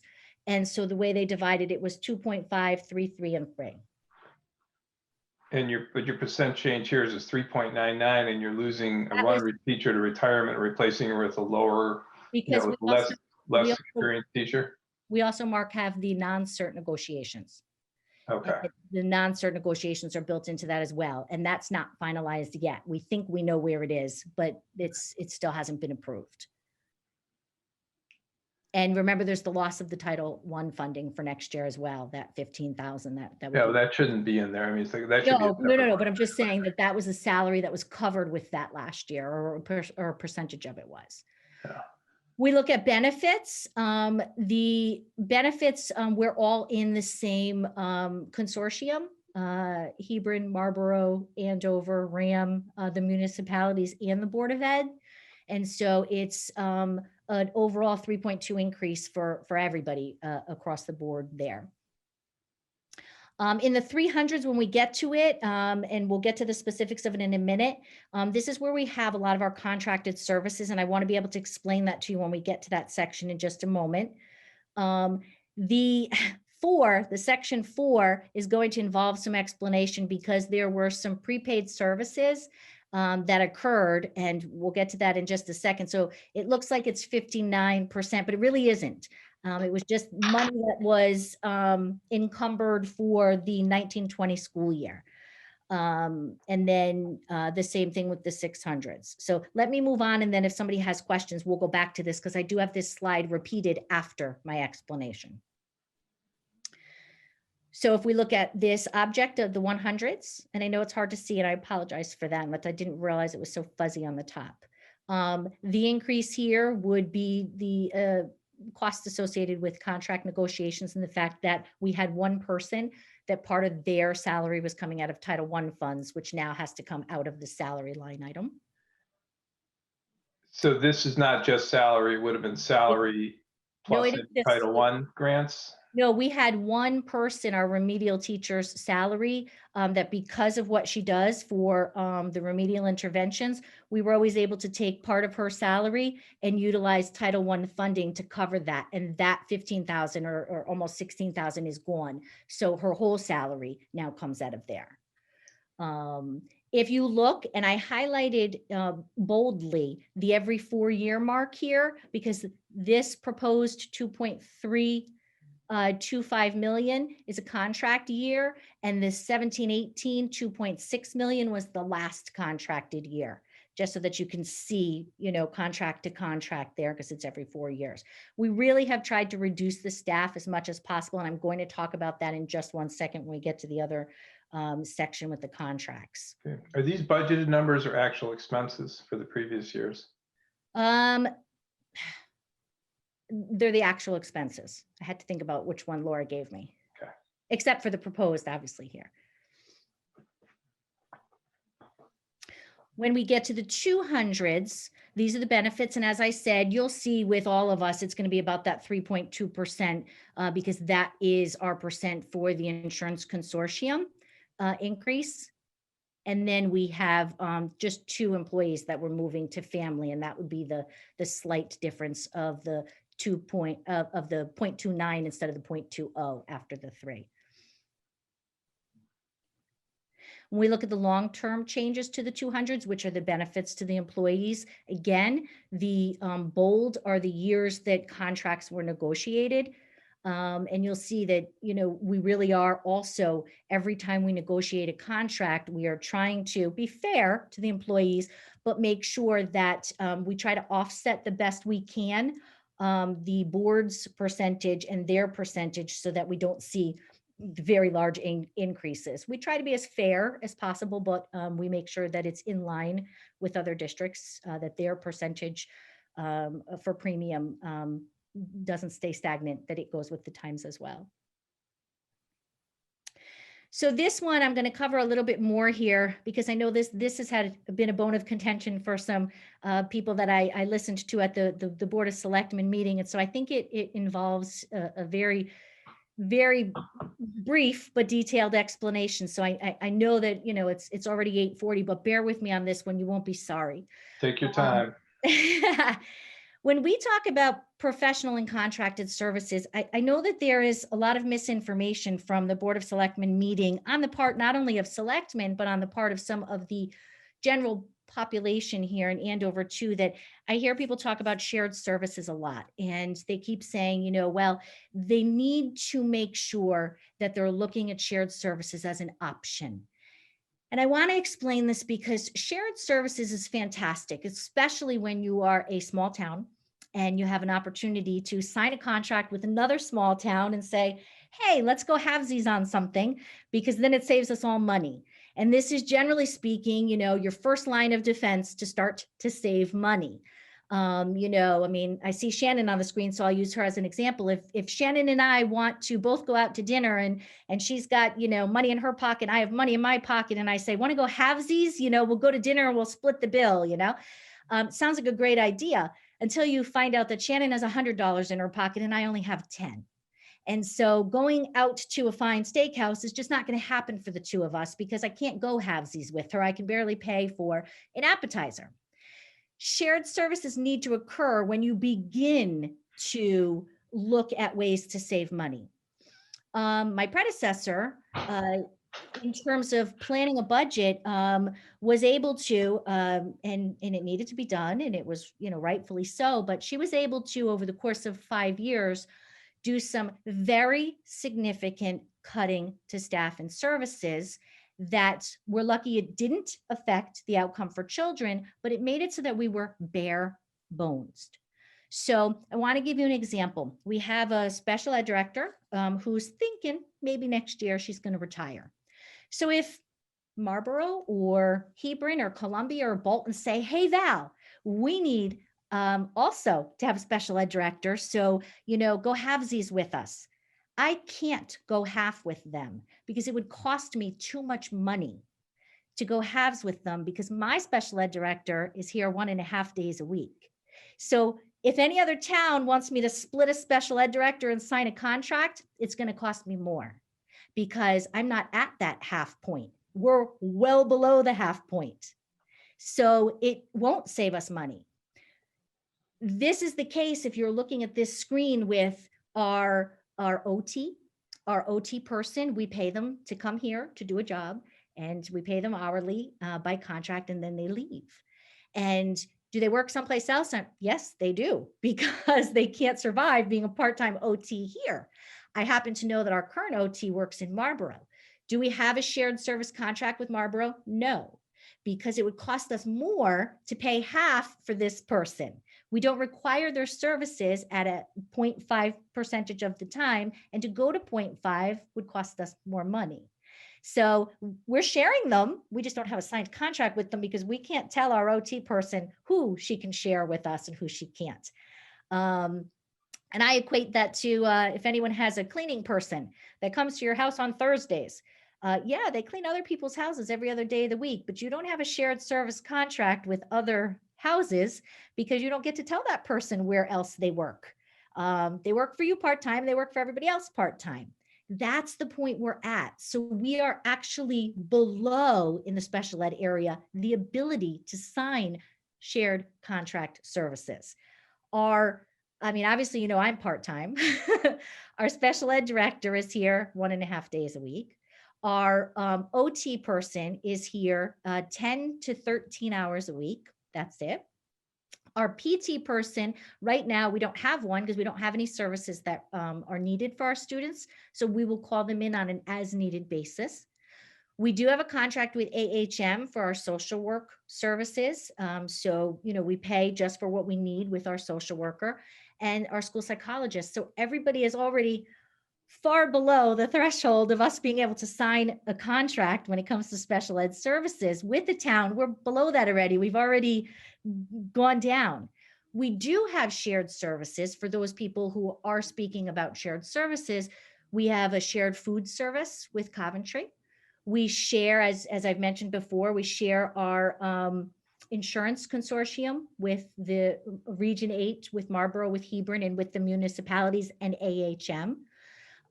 So where we can have our shared services, we have shared busing, with Region 8 for DATCO. Where we can have those shared services, we do, but we've already kind of expended all the other areas, and we have the $10 and they don't want to take us out to dinner.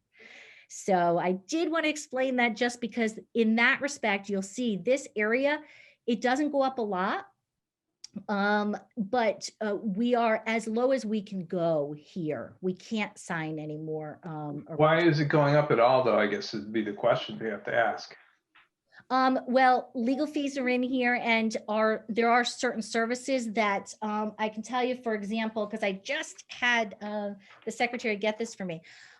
When a special education student has their triennial review, they determine at that time what their service hours are. So for example, they'll say they need, 30 minutes twice a week of speech and language services. They'll need OT, twice a month at 30 minutes. So when we put this budget together, I sat down with the special education director and said, what are our service needs for those 24 students that we're referring to, and those students that have 504s, which are also a service that we need to provide. It's a legal document, just like an IEP is for services that need to be provided for students in need.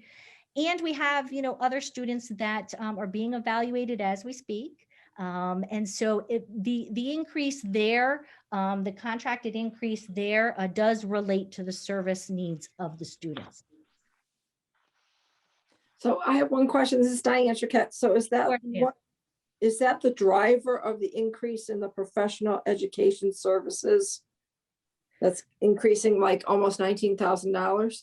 Is which the driver? What you just said, these additional services that need to be provided, additional time. So in the object overview, there's a breakdown of what's in the 300s, and I'm looking at a big increase of $18,000 under professional education services, going from $166,850 to $185,700. So I'm curious as what is driving that big increase? Well, part of it, we'd have to go line item there by line item so that we could say which is, for example, our AHM increase, which increases, which is specifically OT services or pre-K services, which are referrals. Is that what you're asking me? How do we break? Yeah, so under 300 professional technical services, you have a line item that says professional education services. Current budget is $166,850. Proposed budget is $185,700. I'm interested to know what's driving that increase. Well, it would be the page 72 of the packet. It would be, it would also include the tech-related services to carry out those student services. So I can get the breakdown of exactly, if it's not in the one that we're going to get to at the end, which of it is tech-related for those student services and what is direct services, OT time, PT time, psych time. I don't know the specific breakdown. I just know that. That would be great, because I'm just curious to know what is driving that increase. Yeah, we'll probably get there, I guess, is that the thing there. Okay. Let me just write that down, Diane, 1 second. Okay, thanks. You're welcome. Okay. Okay, so the long-term changes, as you can see, to this area, you'll see we're at $254,410 for this particular proposed budget. Now, last year would have been slightly less because remember, we didn't have all of those services that were administered March, April, May, and June. And I will find out the cost savings there as well. We move to the 400s. Again, these are our contracted maintenance services, not student needs services, maintenance services. And this is the one that has that skewed number. And part of that is because if you look, we were at 89,000 when you go back 2 line items there. And if you look at the 142 and now it's an increase of 53,000, part of the issue was that in the spring when we closed, there were certain expenses that Laura, the then business manager, $53,000 worth of expenses in the 2021 school year that Laura then was able to, knowing that we were in shutdown, that she was able to pay out of the budget, that was there for 2020. So 19 and 20. So the encumbered expenses there, some of them go back a total of $189,000 of those expenses go back to her using money during the shutdown from that budget to pay ahead of those expenses that we had during the shutdown. So that's what she did, was prepay those services. So I just want to clarify what's going on here. I understand what you're saying and everything, but just for the other board members and things, just so we understand. So basically there was unspent money from the budget from the 2019-2020. So it was spent at the end of that budget year, understanding that it was going to need, they were basically using unspent funds from the 2019-2020 budget into things that they were going to need in 2020, 2021.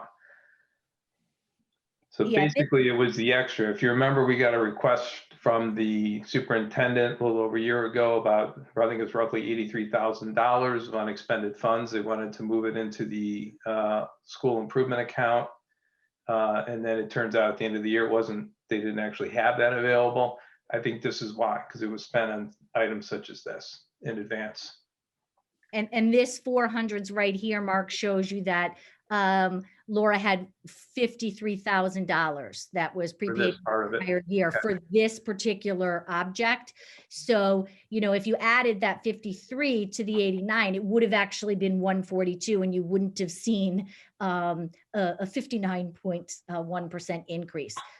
This property services line item here really isn't going up like that. You'll see it went from 142 to 142.2, but yes, it was. But it still was budgeted at 89,000 for that year. So it doesn't, we still have to understand why it's gone from 89,000 a year. I understand that we spent more, but we still, it was only budgeted 89,000. And why do we end up spending, 50,000 more would be the question, as opposed to what was budgeted. So you want to know of the 53,000 exactly what in the 400s it was. Right. Why did we have to spend another 53,000 in that account? What did it go to? Okay. It's kind of shifting it from one place to another, I'm sure, for whatever needs. So just trying to understand, were we just drastically under budgeted for that year, or where is that coming from? So I will get a list of those things for you. Okay, just to understand where that came from. No. In the 500s, this other purchased services, this includes the funds for the student tuition, the 2 outplaced students, the bus contract, the telephone services, printing, binding, and software licenses. And so we need to maintain the software licenses as well as plan for the 4 buses this year. We were able to reduce 1 bus during our reopening. And so far this year, we have not had to add that bus back so far, and we're in March, we're doing well. But if you look, $200,000 alone is contracted for tuition and transportation for the 2 outplaced students. And those costs and increases from the 2 outplacement facilities, it's a contract. So it's non-negotiable for us on our end. So the budget is really changing because you expect to go back to the full budget requirement for next year? Yes. Is that the essence of that? Okay. So you see the long-term changes here, they really, and these include the outplacements, they really haven't changed much, but I can tell you that this proposed budget year and last year included the 2 students. If you go further back, you see a dramatic increase from 2018 to 2019. There were not 2 outplaced students there. So I'm sorry, yes, in 2018, there weren't 2 outplaced students. When you get to 2020, you do have 2 outplaced students. And so that's the significant difference there. But from last year's budget to this year is not as significant. The 2 students remain outplaced. Okay. The 600s and the 800s here. In terms of the 600s, this is instructional supplies, textbooks, nurses' supplies, tech items, the heating oil. We do have locked in prices for some of these things. The electricity facility. And again, and I know because you're going to ask, I will find out the breakdown of that 45,000, but there were $45,000 that of expenses that were paid that went back to the 1920. 12 cane heating oil price increase is also built into this. So we're expecting heating oil prices to go up. I mean, they've been at historic lows. I would have thought we would have signed a contract that would have provided for less cost next year. Maybe not. Well, from last year's, in terms of what they actually spent with the savings of being closed to this year. Yeah, so not necessarily that it's an all-time high price. It's that we were closed in terms of March, which we still would have been heating. And so because I know you're going to ask, I will get the $45,000 expense breakdown for the 600s. Okay, good. So, and my apologies on that. I should have asked Laura for that. So we've got about a $50,000 difference if you take out the heating oil. So, yeah. And in the, and I'll get you the price for lock-in as well. And the increase in the diesel fuel for buses, because I don't know what our increase was there. So I will get that for you. Yeah, you don't much have a lock-in there. Can't control that one very much. No. In the 800s here, this was one of the areas that the board had decided to take out what was in here, which were the educational field trips. And so we wind up then with a deficit there of, or a negative increase of 3.72. And it's just the maintenance of the professional dues and entry fees for students are gone now. The long-term changes to the 600s, as I said, we'll look at that 45,000 encumbered for the previous year to find out exactly what that is. And this is the area that is most directly benefits the classrooms. And it's the most volatile for this year because potentially there could be losses for outside funding. So although we don't see a huge increase, the classroom supplies and instructional supplies are not generally something that we could say we potentially would get a grant for this year. And so that one thing there is one that, always makes me a little bit nervous, going forward to make sure that we've budgeted correctly for it, to make sure that those are covered. And again, this year we do have in terms of a little bit less in the way of consumables and books and a little bit more in the way of media, technology, and licensing. Long-term look at the 800s. Again, this number is very comparable to last year because last year the students also did not have the field trips. So in the board taking out that in my original budget, it stays comparable to last year. These years here had the field trip expenses in there. So we go back to this one, and we go back to this one here at the end. The $255,000 increase. I will make sure that I provide the questions that Diane asked about the breakdown in the 300s and the savings itself, the $189,000 that was encumbered for the year before. I will get a breakdown of exactly what that was. And in looking at the, in the 600s and looking at the heating prices, I will provide that for you as well. So when we look at it in picture view here, in pretty view, we're almost done, I promise. As with any budget, we know that when we look at the blue section here, and when we look at the green section here of any proposed budget, these really are the salaries and benefits. As Eric had said earlier, so much of a budget is really non-negotiable. And in a year like this, where we've had a record 2 contracts that we've already settled there, that's adds up to about 75.18%.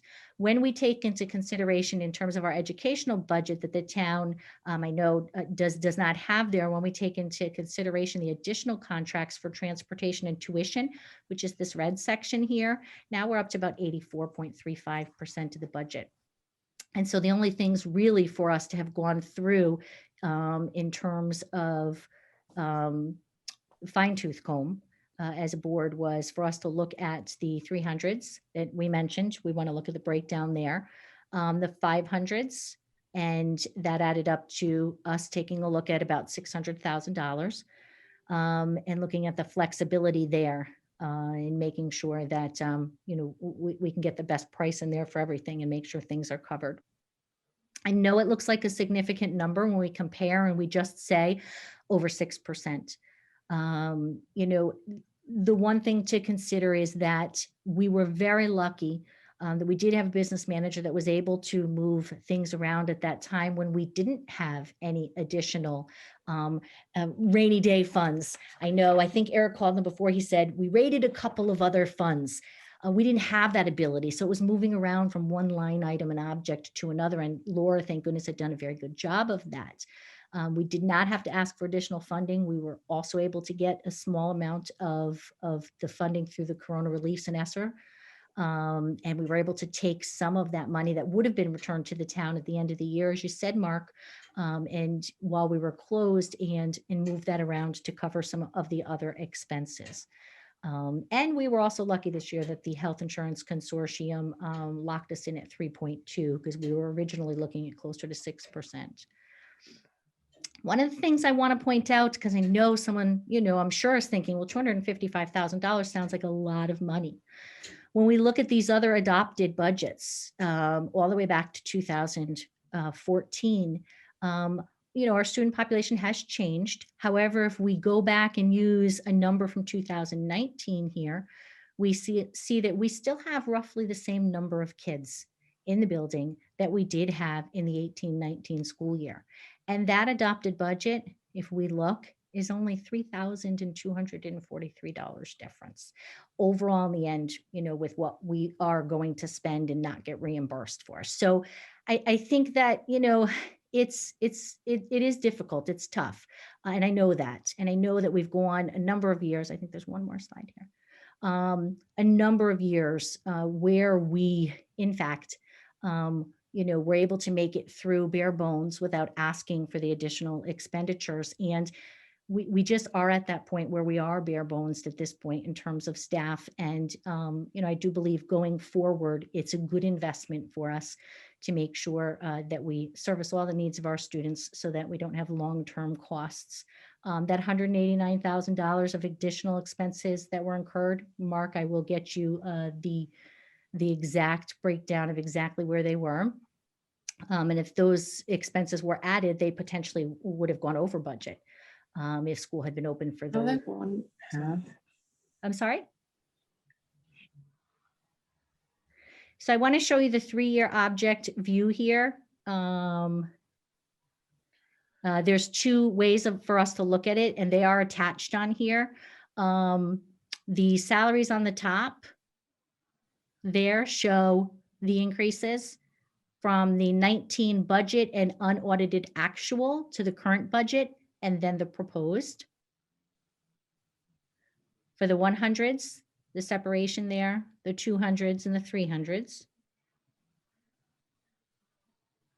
So if you can hold on just a second there, Valerie. So before we go on to the 300s, just looking at the salaries, it looks like support staff, I still don't really understand how we ended up with a 3.99% increase when the contract was only 2 point something. And again, we're retiring an experienced teacher and moving a less experienced, somebody lower in the pay scale into that position. And maybe I'm just not getting it, but I didn't really understand that overall Mark, because it's not just the teacher's contract that's affected in there, it's the non-certified employees.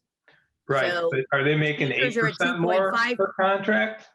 Pardon? How does that average out to 3.99%? So that's what I don't really get. Because the teachers are 2.5% and the non-certs are another 2.5 to 3%, Well, depending on how it averages out. So that should average to less than 3% is what I'm Well, saying. I mean, not- yeah, it depends on what the weighting is, right? Right, not necessarily too, because, and again, we can't speak too much to the contract, as you understand, Mark, because it's not finalized yet.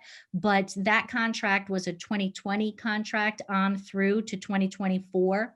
So we do have to take into consideration that we're already almost at the end of year one, and we'll be moving then into year two with that contract. So unlike the teachers that went 2.5 and then 3, 3, and 3, it may not work that way with the non-cert. And again, we're not finalized with it. It's not ratified.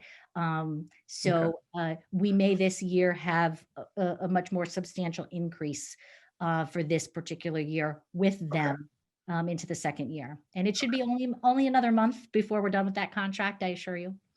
Yeah, So- and I don't want to belabor it. I just not clear to me, so I can take time to look at it more clearly later, and we can ask more questions if we need to Okay. down 'cause- the road. Yeah. So I'm sorry, were there any other questions on the? what's on- Yeah, and then the question Diane was asking earlier is near the bottom under 300 professional and technical services. The third, well, it's actually the fourth row, I guess, in that professional educational services. So what I think Diane was pointing out is that's the line item where you're gaining about 19,000 in that thing. I think that's what you were trying to point out then, Diane, is that correct? Correct. I was just trying, what's driving that increase? Yeah. So There it was- looks like it's the physical therapy, OT, occupational therapy, social worker, special ed director. Direct special education services, yes.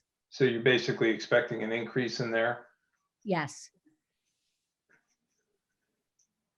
Okay. Any particular reason, I guess, would be probably what Diane was getting at. That would be IEP related and the newly identified students from preschool that are moving up with Did their you say IEP related? IEP related. Okay. Okay. I thought you said IT related. I'm like, No.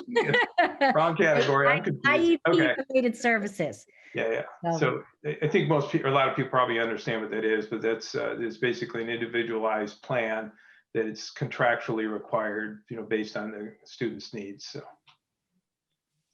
okay. Diane, did you need anything more in there or for now? No, so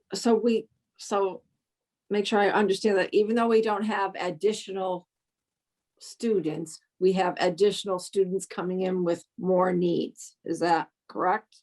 It's not necessarily even new students, Diane. It could change from one year to another. So you could have a child, for example, your own child, and I'll give you this just as an example, that, may not have required speech and language services last year, and now they do. Every year, there's an annual meeting that takes place to determine the needs of the students. And then every 3 years, there's a triennial review where we test those students and then we establish their needs from there. So it could be the same students, existing students that are here. It's not necessarily just new students coming in, Diane. It could be the existing students. And these are the potential changes to the needs of the students that we currently have, in addition to new. Okay. Any other questions on that? In addition to, I know you want the breakdown, Diane, and I will get that for you. Okay, and then here. To the 400s, the 500s, and the 600s. And these are the easier way, but then we've got the 12-page individualized line item as well. And it tells you what function to refer to. I have one question when you get to the larger page with the more detail. How do I know when I'm looking at the more breakdown detail with all the general ledger numbers, how do I know which numbers roll up into these objects of 400, 500, 600? So when you're My looking question exactly there. It's not clear. Yeah. I'm sorry, would Diane ask that question? Yep. Okay, Yes, that was Diane, Diane, sorry. when you're looking at that general fund, the long one with the individual, I think it was like 15 pages. 11 pages. Okay, so just for example, let's just pick one page. What page would you like me to like? Well, we can just go to the first page if you want with that. Okay, hold on.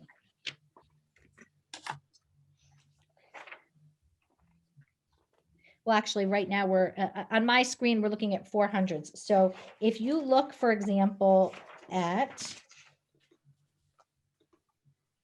trying to look at the GL numbers and trying to equate how to, where's the object? What page number, Diane, are you, is on this, on the bottom now? Page what of 11? Let's say page 2 of 11. Okay, so if you're on page 2 of 11, what you're looking at, a whole bunch of numbers there. Yeah. On the left-hand side, so you see, for example, on the very top of that page, do you see how it says 1,000 and it says instruction? Yep. Okay. Then underneath that, you see that 1-002-101-1000-000 teachers. Yep. That number right there is, if you look up on the screen, is right here. Then there's a subsequent, because this is more detailed, breakdown of that. And what you see is preschool teachers, instructional assistants, pre-K instructional. What you're looking at is teachers there in that 1,000s down. So basically the third set of digits, that 101, is indicating that it's part of the 100 object. Yes. And then anything that's 220, 230, 240 would be part of the 200 object. And it's not until you get to page 4 that you then see the tail end of all of those individual components of that fund, where you then see it ends. On page 4, it says under the preschool dues and fees, 1,000 instruction, and then there are your total costs. So what those 2 pages did was break down that instruction section. And then the next section, but they're allocated differently in your previous slides by this object category we're using, right? Because this is just more detailed. So that's why it's more difficult for someone to look at this sometimes, I think, than it is for this when they want an overall picture and these are specifics. So for example, you know, right, but not all the object 100s are grouped together in this detail is what I'm saying. You have to kind of look at them in each different section, right? Right, because these are more specific. This 1,000 is instruction. So it's anything that falls under instruction. The teacher's salary that falls under instruction, the supplies for music that fall under instruction, the supplies for 3rd grade that fall under instruction. It's everything that falls under instruction. Right. So do all the board members kind of understand that structure? I'm not following it. So I'm not able to identify what detail rolls up into what object. So let me give you a perfect example. One employee that we have here, Diane Kane. Diane Kane is the administrative assistant. And because she actually gets paid half of her salary out of the special ed budget because she's the special ed administrative assistant, when you look at special ed, there's going to be a line item that has that for her. And then the other half is located in administrative costs. So this one is more difficult because this separates it out into more detail. Right. Well, it separates it out separate, different. What groups. I'm trying to understand, I want to be able to look at, say, let's take the 300 series. And I want to be able to go to the detail and see what items make up the 300 series in the detail. You have to find everything in that list in those subsequent detail pages that has a 3rd set of digits that starts with a 3, is what I understand. Right. So then I have to go to the 3rd set of digits and look through the entire thing to look for the 300s. If I had this in an Excel spreadsheet, I could do it myself. But yeah, I asked Valerie about that, but she didn't really have access to that. Well, let's hope, Mark, after March, when we have our new system that's coming in, that'll be easier to do. Okay. So there actually were two last lines here that I actually had to cut off to the right because it just added things up across in Phoenix. So, but yes, those numbers there are a more detailed view of what we're looking at when we look at this, which is why I know some people prefer to look at it this way. Some people prefer, I'm going to go down to another, some people prefer to look at it this way, just the whole object here. Some people prefer to look at it this way. So Diane, this one right here would be the one you'd want to look at. Do you see my screen right now? Yeah.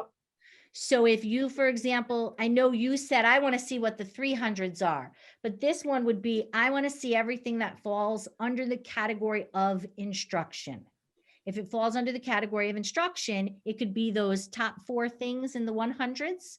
It could be the number 2 for the benefits. It could be the number, the 2 3s. It could be the 200. All of those things are categorized for instruction. Under special education here, we specifically take out the teachers that fall under special education in that 101 section there. Our special ed costs that are not covered by grants for paraprofessionals are here. Substitutes, the summer school support staff. So all of these expenses here, we say in this last column here for the proposed, we say $469,978 is specifically special education costs when you take into consideration outplaced students and their expenses, when we take into consideration our support staff in the building that's here for special education, when we take into consideration. So all of these things right here are solely special education costs to us. When we look here in the 2120 section, just underneath that, this might be kind of what you were asking before. These are the estimated costs for next year, specifically for our social work services that we have through AHM, that's contracted, by the way, and shared service. Our psych services, speech and language, OT, and then you'll see there's nothing in there currently for PT. Because we don't have any students whose IEPs require us to have PT right now. So there's where you can get a little indication, Diane, of where the increase is. In terms of psych services, is about a $5,000 increase from last year to this year, this next coming year. Speech and language, those services are not expected to go up, which is why it's at 38,000. On the top, by the way, I know social work services is like, wait a minute, why are you only at 700? That was a contract. So that was one of that $189,000 prepaid costs. We knew that we had to pay AHM. So we pay them between 40 and 50,000 a year, depending on the services that are required for our students. So the first row showed you that it used to be 41,000. And then last year, it didn't go up to 85,000. In fact, in the spring, we paid both the second and the third column, all with the money from the year before. And now we're anticipating about 50,000 for next year. So when I look at that column that you're talking there, when it says current budget 2021, and there's $700 in there, I'm assuming that you budgeted for 2021 $700. Nope. Is that accurate? Nope. That was where I showed you in the 300s at the beginning. What happened was, if you can see my cursor, there was $40,000 that was budgeted in there. And in the spring, when we closed down, that was paid for. That's why this is 85 and that's 41. That was prepaid with that extra money from the spring. Right, So but your header says current budget. So Right, that's what. the actual budget should have been 40,000, right? But Right. you're expecting the cost to be only 700 for this year. Is that what you're saying? because we're not at the end of the year, it probably wouldn't say, this is where we currently are in the budget. We've only So had. that's year-to-date spend? Yeah, so that's not budget then. That would be year-to-date Okay, spend. okay, Yeah, that's why I'm this confused. is confusing. Yeah, that's not really the And budget. that's why that 189,000 thing, was thrown off a little at the beginning. And so I'll get that So from. current budget column means that's what we spent year-to-date through what? December, January, what? That's where we are now. It's not that unaudited end of the year actual. This, when it says actual at the end of the year, it will be different, but for here, it won't change, Diane, because it was prepaid. $85,000 was an actual payment for the 1920 year, because if you looked at the budget there, it was budgeted for 41, but they paid the 41 plus prepaid the contract for this year. But the actual budget for last year that was approved by the town was $40,000. Yes. In 2020. But that says that's 1920. I'm looking for 2021 numbers.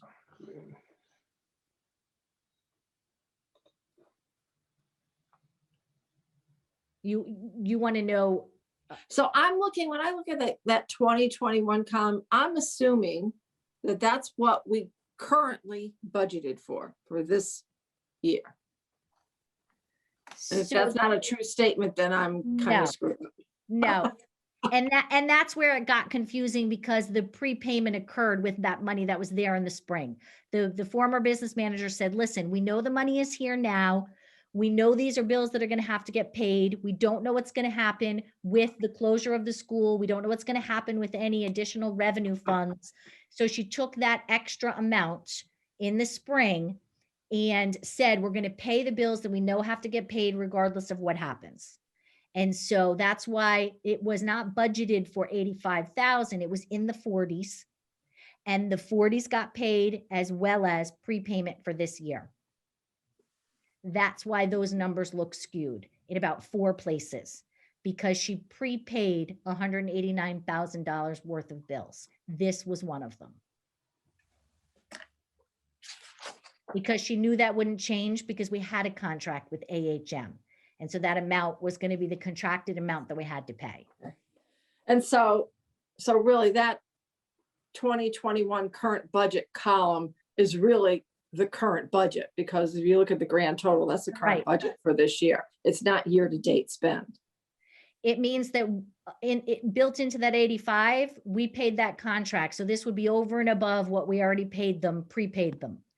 This would just be the only other additional cost for this year. So what we actually did is, for that budget year, we only budgeted $700 because we paid it from the previous year. Well, yes and no. Remember, the budget would have been presented in January or February. It would have been approved in the spring, and then in the end of June or July, when she paid this bill, I don't know the date that she paid this bill before I came aboard, that would have been paid with last year's money. So I'll get you the number for what this year's budget actually did say that she paid the bill for. So well, I'm assuming that's what it is, because the grand total is the actual budget number for the current year, because I remember approving that number. I will get that number for you. That's consistently in the 40s to 50s. Excuse me, can I interrupt? Sure, Linda. Go ahead. I just want to mention, you've said it a couple of times, and my husband happens to be president of the Andover, Hebron, Marlboro Youth Services. It's not a contracted service. Andover, Hebron, Marlboro is our youth service agency. And on top of that, since it's a nonprofit, the 3 towns, Andover, Hebron, and Marlboro, pay, when it is divided between the towns, they pay less than like 40% of AHM's total budget because of their grants and their fundraisers. I don't understand what you mean. We have a person that services the needs of our kids that comes here a certain number of hours a week. Right. Sherry Rivard. So we have a contract to have Sherry Rivard be the one that fulfills our social work needs. It's not I don't believe there is not a contract with AHM. There's a billing, but I'm 99% sure there's not a contract, because it's our youth service agency. We do have a contract for Sherry Rivard. It's a contracted service, right? I mean, I think we're just getting into semantics here. So we have to pay for her services based on our agreement with the AHM. Correct. We absolutely have that service, contracted, with them based on the number of hours during the course of the year. I don't know if Mr. Bryady is on. Hey, John, is that contract, what month was that contract signed? Are you on? Yes, I'm here. I'm here. When you say what month was it signed in, you mean last spring? Going for this school year. We renew the contract we renew it every spring. I'm not exactly sure when it gets signed off on. We look at the service needs, we look at our student population, and then we come to an agreement in terms of how many days, how many hours that we require. And there's other things that are included in that. There's some health education that also comes through AHM. So there are like 3 main components of service that we receive from AHM in the course of a year. But the primary one is the school social worker. And I know we haven't, Mark, the reason why I asked for his assistance is I know we haven't received or talked about a contract for me to sign going into next school year yet. So I know it has to be in April, May, June, or July that contract is signed for next year, because it was also put into effect prior to me coming. So I'm not sure which month it is, but that is when it is a contract that is signed. Okay, I thought I was mistaken. Okay. That's okay, Linda. So yeah, this is the comparison by function and department. And again, those numbers on the left would be the ones that you would track on the 11 pages that we get to here on the bottom. So some people just do, prefer to look at it this way so that it's all kind of together, mixed in together here. For example, as I said, there would be some split. When you look at particular salaries, if they're covered half by special ed and half by administrative or management, they'd wind up in 2 separate sections there. So this is just another way to look at it by comparison and function. So if there's any questions, I know it's in your packet there. If there's any questions on specific ones, please let me know. Okay, thank you very much, Valerie. And then you're welcome. And then, as I said, this one is the one that I know is tougher for people to look at, especially because it's little there. But those numbers there are going to equate to, as I said, instruction right there. And then those particular numbers that you go through, you can find them there. And this, I actually put this here so that you can see, this is the approved 2021 and the adjusted, and then this is the proposed for this year. And can you explain the term adjusted budget? Well, there's adjusted budget based on what they actually wound up spending at the end of the year. So like if you looked here, this was actual and adjusted. That's where she's going to have her changes. If there were transfers from one section to another and there needed to be an adjustment during the course of the year, something might have been taken out of one section if they didn't need it and moved to another section. I'll think of an example last year when they knew they weren't going on field trips in the spring. So these are internal changes to the budget that were made by Laura or Sally or yourself or whoever based on the year. So you'd have to give me a specific one here. Well, I'm just saying you had, if you made changes, you have an original approved budget that the Board of Ed had approved, and then there's a dollar amount, and then I don't think it really is that material, but then the adjusted budget is, at some point you realize you really don't need that much money in this account, but you're going to be over in here. You make some adjustments to the actual budget file. Right. Here's one, Mark. I know, for example, last year, so I'm trying to find one here for you. Here's one that it was right here, approved for 100,000 and adjusted to 185 right here. If you look, see where it says outplacement and special ed. Mm-hmm. There was a student that they were, at the start of the year when they originally budgeted, that particular child, they had not budgeted for them to be placed out. Right. So the original budget was $100,000. During the course of the year, then that student went out to the placement for the trial period. They determined that that was a proper placement, and then they had to take that money from someplace else and adjust this line item and put it in there because they needed to have the money to pay for the difference for the rest of the year for that particular student. So that would be an example of Got where. it. No, I understand the concept. I just wanted to make sure that that's what we were looking at, that there was some internal adjustment made after the original budget was created. It's not necessarily the final numbers or whatever, but there was some adjustment made. And that may be why we're seeing that 700 in that number, whereas the original would have been 40,000. But at some point, Laura maybe made that 700 knowing that she'd already prepaid it. She took care of it. But that would have happened after the original budget adoption. So Right. there's different ways to approach it. Some organizations, businesses will just leave the budget where it is, and then you're just going to have variances that you explain.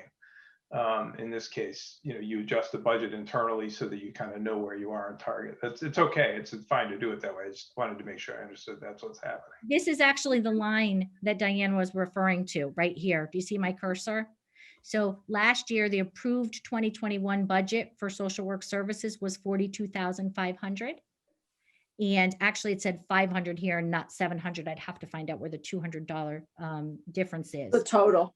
Right. But if you look now at the 1920 actual, do you see the 1920 budget itself was 40,964. And then the actual here for 1920 jumped up to 85,204. Yeah. And this is where Laura moved that number from here over to here. And Val, I know that you said that you're going to provide the detail on the 189. I've desperately been looking back to find all of my old board minute notes and whatnot, and I have not been able to find it. But I do know that another significant payment that we made was to purchase Chromebooks, because during the pandemic, we wanted to have a 1-to-1 ratio for every student in Andover Elementary to have a Chromebook. And that was a significant expense that we moved to last year's budget in preparation for being able to send every student home with a Chromebook during this year. And I know that was, I don't know what that expense was, but I know that was a major expense from last year. Yeah, and I'm sure Laura could come up with it. budget. That's exactly the kind of detail that kind of helps us understand the differences. So. Well, that's it. That's the 189 that Valerie's going to provide you with. Right. But I'm trying to recollect, in addition to the 53,000 that we've already noted, I know there was a significant expense that was made to provide for Chromebooks for our students. And Val will get you the 189 breakdown. I just wanted to add in that I recalled that that was certainly part of the major expense that moved to last year's budget, in addition to paying for AHM, in addition to the 53,000 that we've already discussed. Thanks, sorry. That's okay. No, so AHM, we've already identified one of them, but yes, I will certainly get the rest for you. And so, yes, so, when you go, this is our proposed, and you can look at the approved, the adjusted, and then if you go back to the actual here, that's where I'm going to pull those numbers from with the help of Laura to be able to see where those differences were. Okay. And there's obviously 11 pages of this that go through all of the particulars there. And I will pull those for you. So, and that's everything in there. And then it moves on to the next one. Okay, that's a lot to go through. I know, I'm so sorry for everybody. No, But do not apologize. That's why you're here, and we wouldn't have wanted any less, I think. Thank you, Valerie. So board, this is your opportunity to ask any last questions, general or specific, to Valerie, unless we. I have a her question. back. Yep, Louise, go ahead. Okay, Valerie, going back to the screen that has all the different grade levels and the classes, changes in classes. I noticed for third grade, back in October 2020, you only had one class with 18 kids, and you're just making an increase of 2 more students for 2021, but adding another class. Is that necessary for 2 additional students? remember, we're looking at different kids then. You have to compare, hold on 1 second and I'll go back to that slide for you. Yeah. We have to remember that every year, I'm sorry, is it Louise that's speaking? Yeah, it's Louise. Sorry, Louise. You have to remember that you have to move that up 1 line item from 1 year to the other to see the count of kids. So. Right. Hang on 1 But second. it did say 20 kids for the 2021 year. Hold on. I'm trying to get us to that particular slide, and I apologize. No matter how you bake it, unless there's some specific Are you looking at, students involved, you went from 17 students in a class to 18 students in the class to 10 students in a class. hold on one second. And I think that's kind of what Louise is probably Okay, so getting now at. we're looking at this. So Louise, normally, like I said, they would move, they would just move up. So here we had, for first grade, we had 2 classes of 11 kids. That's going of, 22 total. That's going to move up to be the 3rd grade class of this year. Right. And so there's Oh. no change from this year to next year. Where we see the change, and this is where, like I said, we're utilizing the same number of teachers. We have currently 2 classes of 5th grade. We have 22 5th graders. The decision had to be made. Do we take 2 classes for next year, because we already have 2 5th grade classes, and move them up to 2 classes of 6th grade? Because that's the normal progression normally. And that's where I made that decision, Louise, to say, nope, 22 in the 6th grade class is fine. Where we need to look at the potential gap, the potential learning loss, the potential fact that we had the 8 incoming kids and the significant needs in the preschool, was not to offer, because would be what people would have expected. Well, there's 2 5th grade, we're just going to have 2 6th grade next year, move those kids up. And instead, that's why I said I'm not afraid of larger classes. We needed that to be here. Valerie, do the teachers move with the students? That's a good question. People make that assumption. Well, that's the way you kind of just explained it. So it didn't really, number, I mean, the ratio of teachers Right. to kids. And so I'm certain that the 2 5th grades, we're assuming that they would have 2 6th grades. What we plan on doing is like a middle school model, Mark. There won't always be 22 kids in a class, or 18 with a middle 10 school or 11. Yeah. in the upper grades, where we're only going to have 1 right now. There will be the changing of classes. We're going to utilize those current staff to do some changing of classes, where that will help us to address the needs of some of those kids. If there's a need for a small math group, for example, you're familiar with the middle school model, where if they change classes, then you can have one, let's say, math class that's taking place that's slightly larger than another one based on the need of the students. So the current 5th grade classes are 11 and 11. We will be moving to 1 6th grade class of 22. For the 4th grade class right now, you look and you see, hold on, 1 class there of 18, they're going to move up to 1 class of 18. You see 1 3rd grade class of 18, they're going to move up to 1 class of 18. You follow me? I get it. Okay. Thank you. I think Louise's point, though, is it really makes sense in a 3rd grade to go from 1 class of 18 to 2 classes of 20. So we mentioned earlier, and I know I had provided, some reading for the board when we had talked about this originally. 3rd grade, for anybody who's not familiar with the curriculum in elementary school, 3rd grade is that first year that we start standardized testing. 3rd grade curriculum wise is the year, I can stop sharing this now. 3rd grade is the year that people expect that all your 3rd graders are readers. The curriculum it's a very intensive one in 3rd grade to make sure that's that benchmark year for kids, that we've got very proficient readers, that we make sure that any of the gaps, the learning loss, things like that are to the side, and we get into more content area in 4th, 5th, 6th grade and the goal for middle school. So that is, I would say, kindergarten and 3rd grade are probably those optimal years in elementary school for curriculum and benchmarks. And that's why when we give the SBAC and the state assessments nationally, they begin in 3rd grade. And so do I anticipate after next school year that we'll need that? We hopefully won't. Hopefully at that point we won't need that.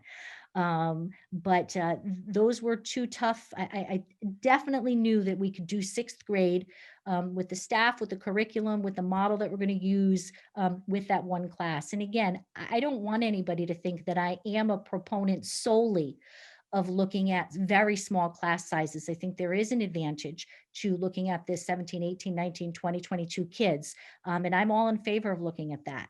In a normal year, I'm not sure that I would have necessarily looked at 3rd grade and kindergarten and said, we've got to make these adjustments. This year, they are necessary, and they may not be necessary going forward. And at that point, I'm certainly in favor of increasing those class sizes. Louise, does that answer your question? Yes, it does. Thank you.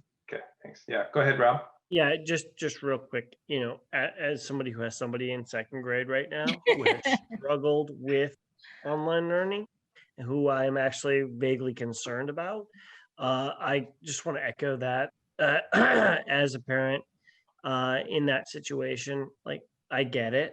My 2nd grader is not my 5th grader. I have a 2nd grader and a 5th grader. My 5th grader is my cerebral, hand her a book, she'll curl up in a corner and happily read it and whatever. My 2nd grader is a much more difficult challenge, and she needs, one of the best things that's happened to her this year is the fact that AES was open and that she was able to go in person. That was huge. Her online learning was kind of a joke. It didn't work for her at all. So she's back now, and that's fantastic. But I got to tell you, and I think her teacher would agree with this, not that she's behind in a sense of her peers, because they're all behind in a lot of ways, in reading in particular.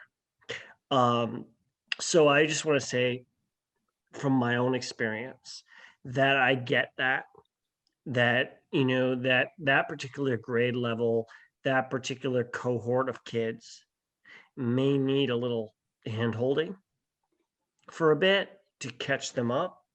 And I don't think it's crazy for someone to say that they need that. I've seen it personally. Thank you. We don't need it forever. And I am here to tell you, we don't need it forever. I will be that first person to say to you, you know what, we're good. And one of the indicators that we're going to be able to use to see when we've met that is normally we have the spring benchmark assessments. We have SBAC. We didn't have that last year. And 3rd grade is that first year that they take it. So normally the spring of 2nd grade, the fall of 3rd grade, all the way through until the spring when they take that test again, they're doing test prep.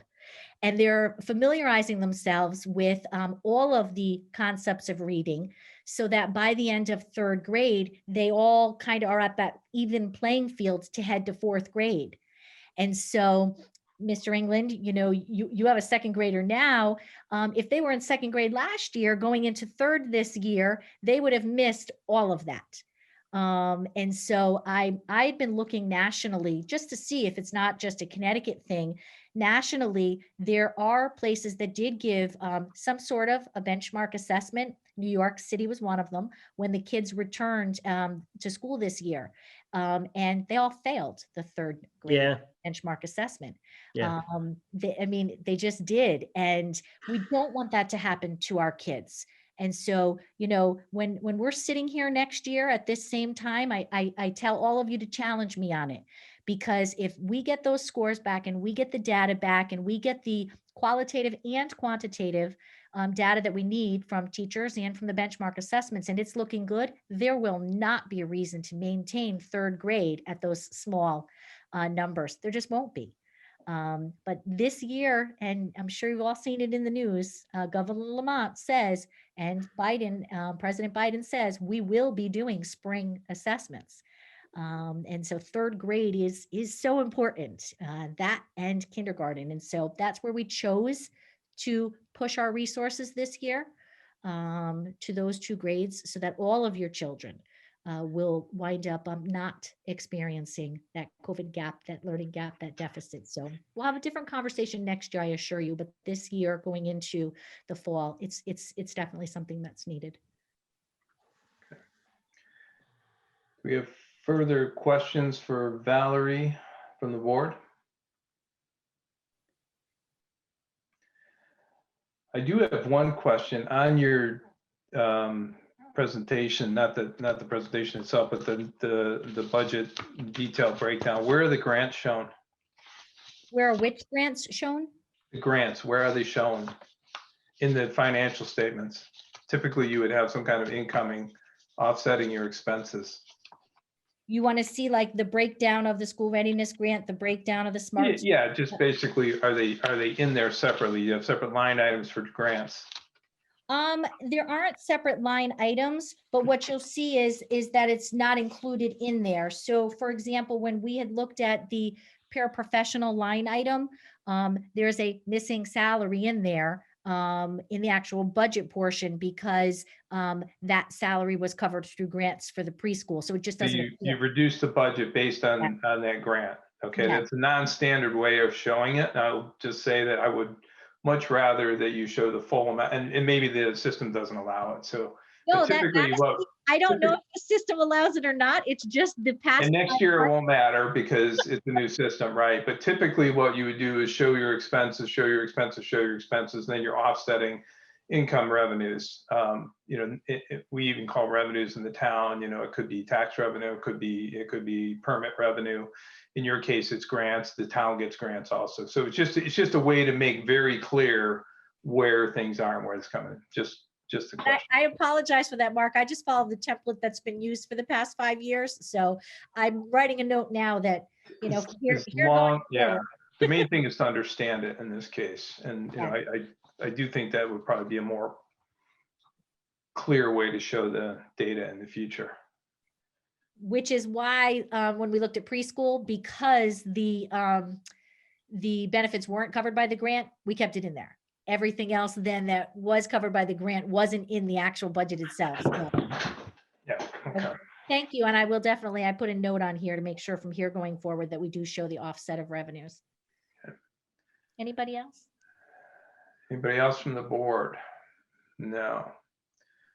Okay, well, I guess at this point then, Valerie, thank you very much. Thank you, Shannon, and the rest of the board members. We appreciate the hard work you've done here, regardless of where this all comes out. And we all know there's differing opinions and feelings and emotions and challenges. It's not an easy task. And I think especially I appreciate your passion for the work you're doing here, all of you. So thank you very much. Okay. So the next item is new business item 8B, which is the town budget discussion. So I'm going to post the question to the board members. Do we want to get into a discussion of this at this point? Do we have specific questions? We do not have a proposed budget yet from the town. We expect that next week if all is on schedule, and it sounded like it was. It's obviously getting late into the evening, and we've heard a lot of information tonight. Asked some questions. It may be best, in my humble opinion, to let this digest a little bit. Give us a chance to absorb it. We may have additional questions for Valerie or others asking for clarification. We can always transmit that via letter, email, and discuss it at one of our special meetings. Does anybody have different ideas? Feel strongly that they want to discuss the budget at this time?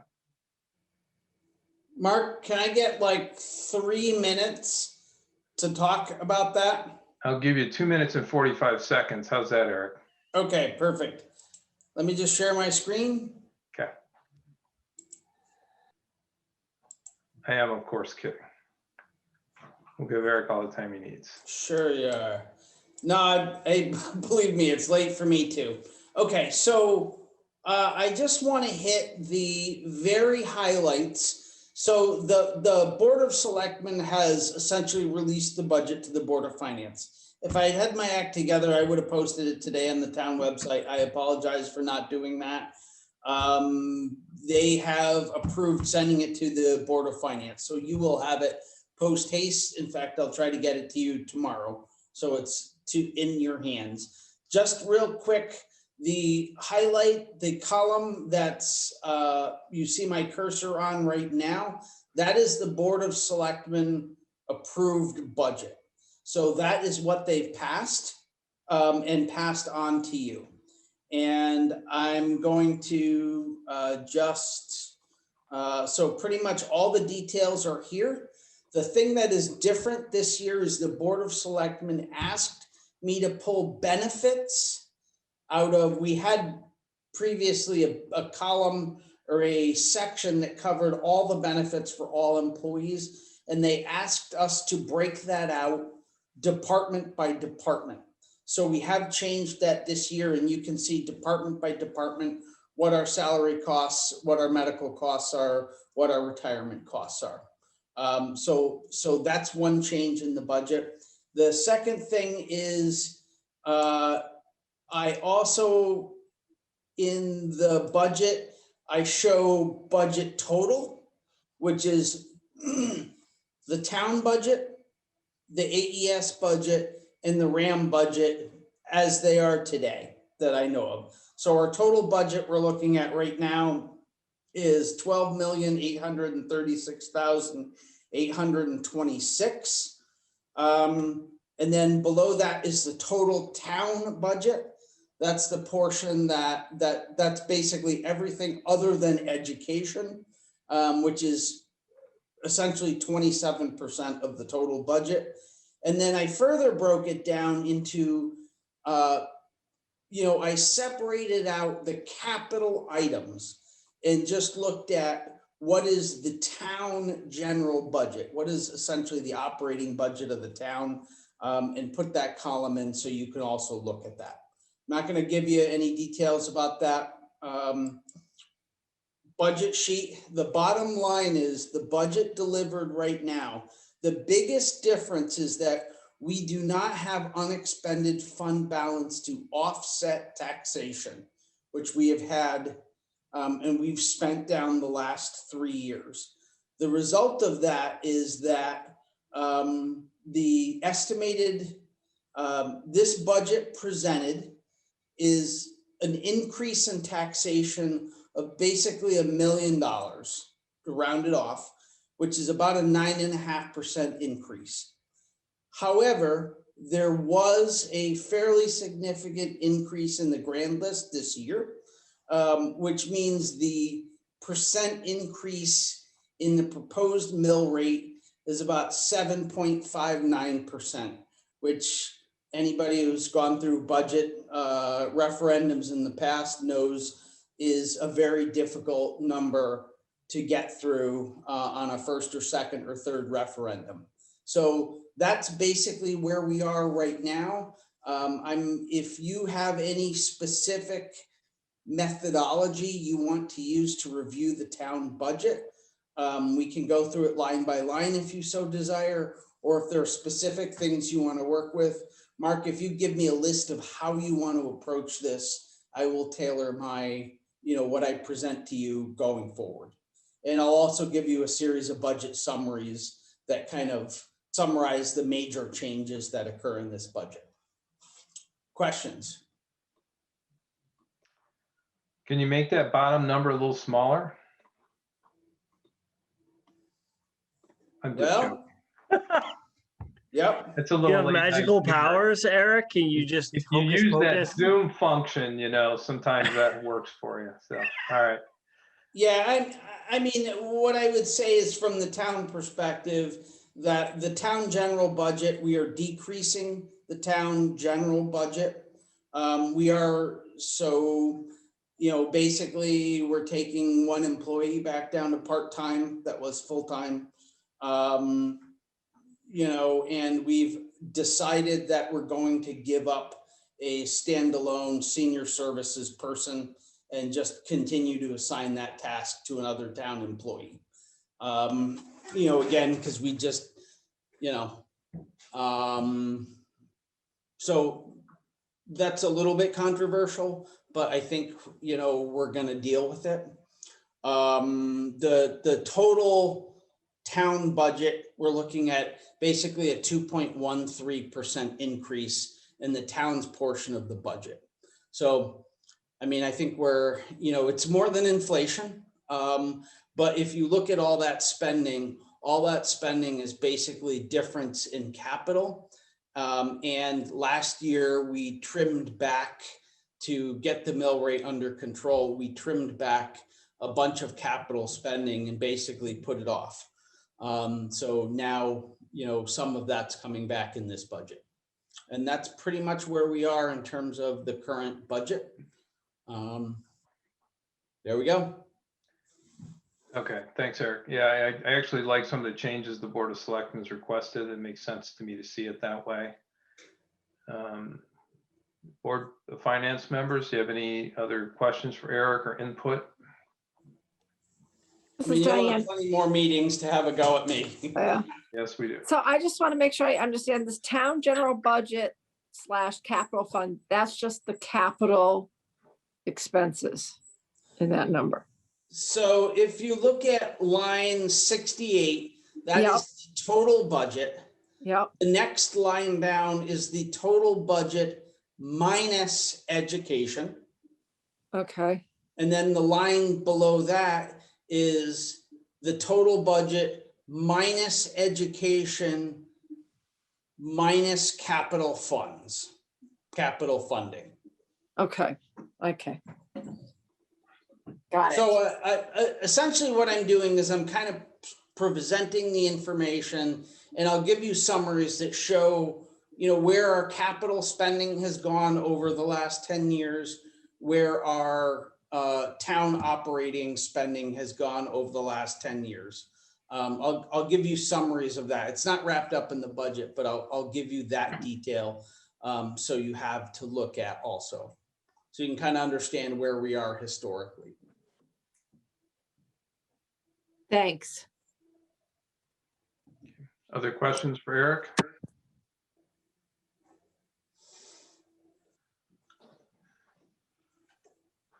Okay, thanks, Eric. It's good to know it's there. That, yes, does that say version 8 at the top of your screen there? Okay. So I think I saw through version 7 you had distributed. Okay. All right.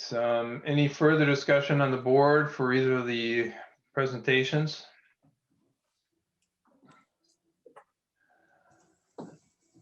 Okay, hearing none, let's move on to the next agenda item 8C, upcoming budget workshops. I don't think we have any action to take here. Just a note that we have special meeting budget workshops set for Wednesday, March 3rd and Wednesday, March 17. I think everybody's aware of that. So we'll get into some more of the nuts and bolts then.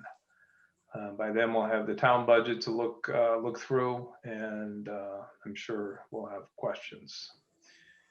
Mark, I just wanted to jump on and let everyone know that we've been working on a page just as we did last year for the budget.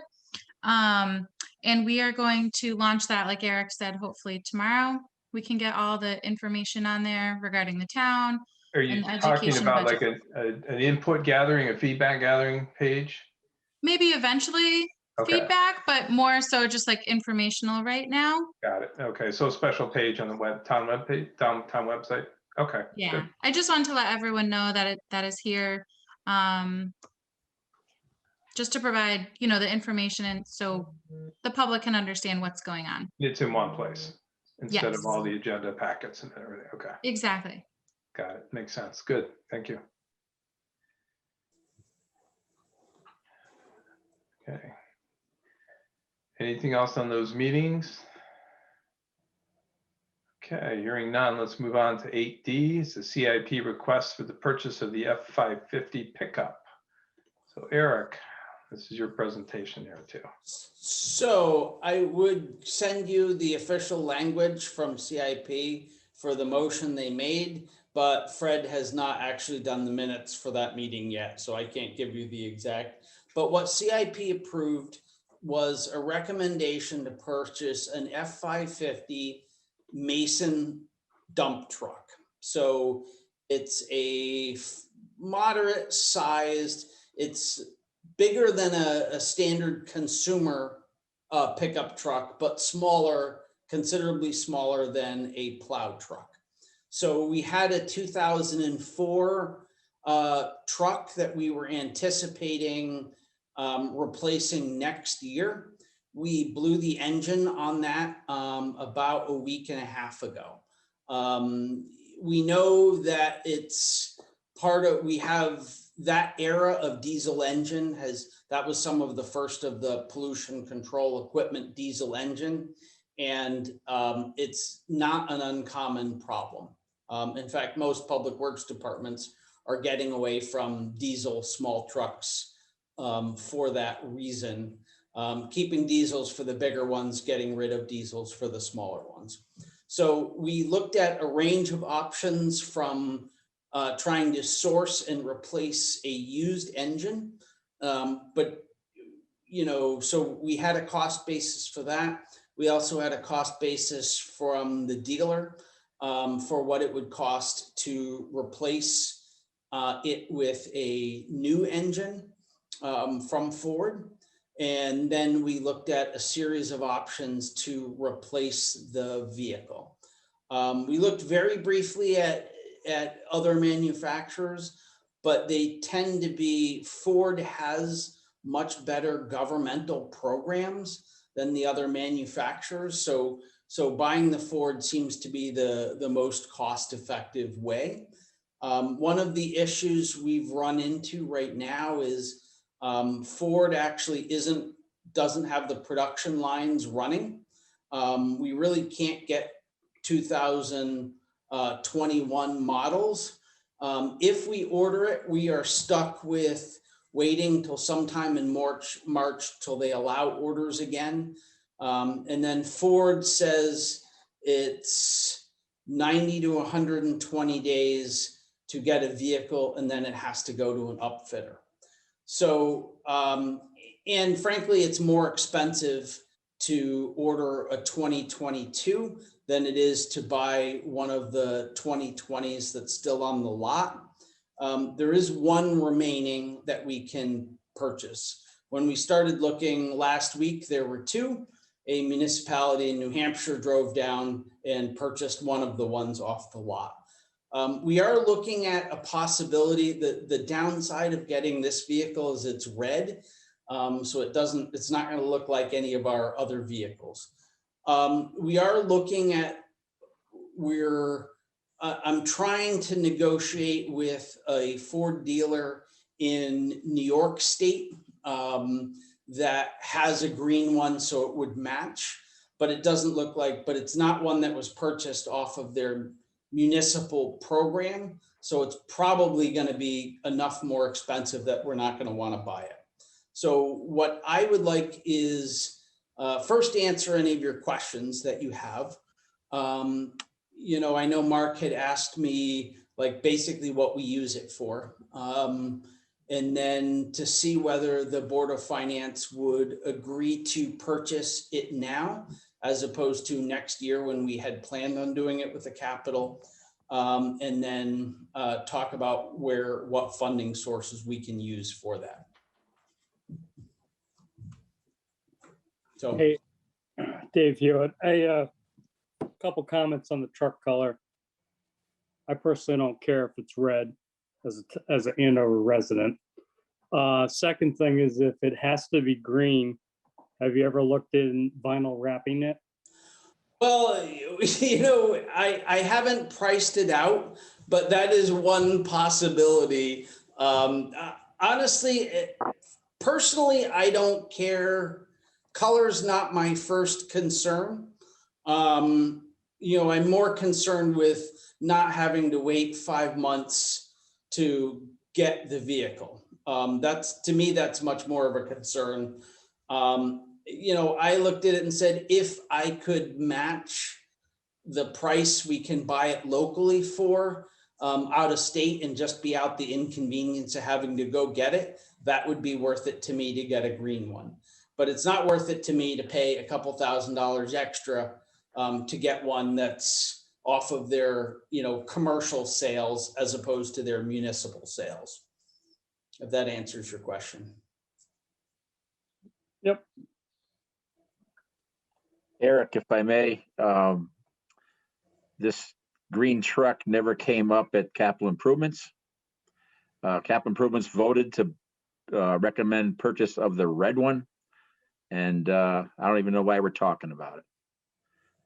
Personally, you know, if it's red, it'll still run. This truck is very important to the town crew because it plows the school more so than the larger trucks, and also the fire station and town hall. It's used quite a bit every snowstorm, especially for those 3 town buildings. So, but capital improvements did approve the purchase of the red one from Columbia Ford, I think it is. So, correct. Just so everybody knows. And this was also discussed extensively at the Board of Selectmen meeting the other day too. Kurt, part of the reason why I brought up color is that there were several Board of Selectmen members that were encouraging me to continue to look for a green unit. And I said I would be willing to do that as long as we could actually find one that matched the specs. If you need to, Dave's got the best idea. Wrap it in green. I'm fine with a couple cans of gray spray paint personally, but you know. You can have a green wrap with flames on the side. Does anybody have any other questions for Eric on this? There was a fairly detailed write-up in the package, but I know it got discussed quite a bit at the Board of Selectmen. A lot of questions that came up, and so all of mine were answered there. Do we need to take action on this? Well, there's a couple of things we would need to do, I think, Eric, and correct me if I'm wrong, but first of all, we don't have the money in the capital budget for the public works to actually accommodate this. However, there's some unused capital funds that never got transferred previously that were designated to be transferred. So they would need to be transferred, correct, Eric? Correct. Yeah, so we had sent around some possible language to do that with the fund numbers. That's what I thought. Okay. So we probably need to transfer those 2 funds into the Public Works Capital Fund, and then we need to take action to authorize Eric to make the purchase. Anything else, Eric?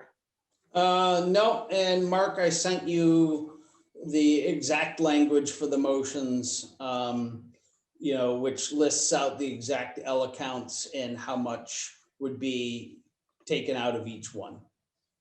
So, which was also basically what I put in the packet also. So right. You guys have that info. Yeah. So I did forward that on to the other Board of Finance members. Does anybody have any other questions for Eric, or would anybody care to entertain the motion or enter the motions?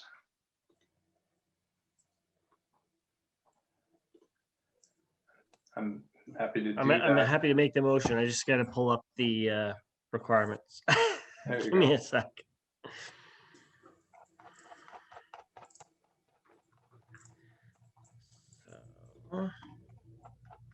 Eric, while he's doing that, I have a question for you.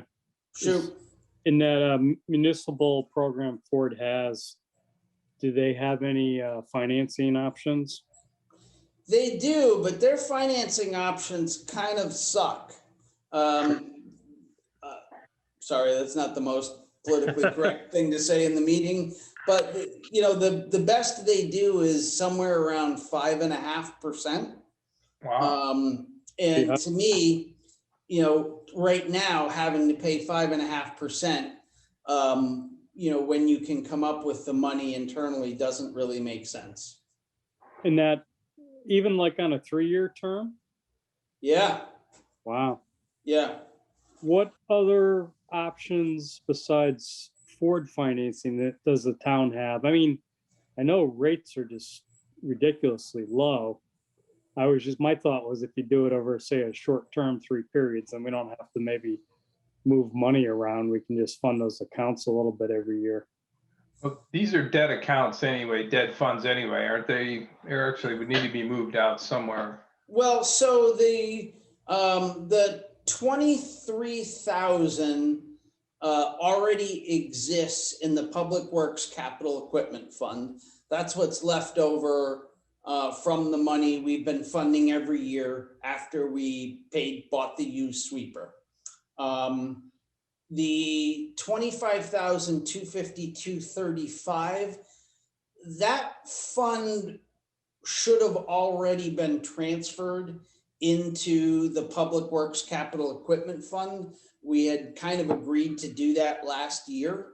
That's unfortunately one of the things, and I put in the bottom of my administrator's report, basically a note that the Barbara hadn't actually transferred the funds that we had, that the Board of Finance agreed to transfer last year. So the difference is really about $12,000, which I'm just suggesting we take out of Town Aid Road. It's not ideal to spend Town Aid Road on that, but you know.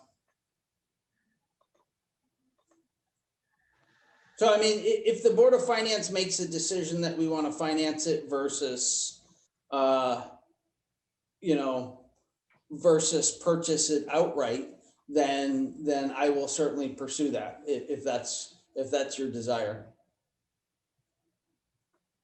Eric, I had one last question. At the meeting, we did discuss that you were talking to Pucci Truck Sales as far as taking the older truck without the motor. Have you reached any agreement with them on the older truck? Yeah, Cucci said he'd give us $6,500, but I think that's low because it's got a plow that's in pretty good shape and it's got a functional dump body, and the town about 3 years ago or 4 years ago sandblasted and repainted the body. So, I mean, I think we're going to end up getting somewhere around 10,000 back for it. Our intention is to put it up for, you know, basically put it up for municipal auction and use one of the municipal auction sites. Okay, so nothing as of yet. Nothing as of yet. Well, we know we could get $6,500 for it tomorrow, but I think we can do better, and it's worth us spending the time to try to maximize our return on that. Understand. And the other thing, if you chose to, we could take the money from that sale, and ordinarily I would have rolled that money back into the Public Works Capital Equipment Fund. If the Board of Finance prefers, we could put that back into Town Aid Road, which would, you know, then make it, at the end of the day, we probably would only be taking a couple thousand from Town Aid Road if you're more comfortable doing that. For a second there, I thought you were going to say paint it green. But... It's always an option. Any other questions or comments? Do we have any motions on this topic? All right, so I pulled up Eric's suggested motion. So I'll make the motion so we can at least discuss it. His suggestion, and I move, to transfer L 100-00-3949-002 to L 100-00-3942-002 and close Fund L 100-00-3942-002.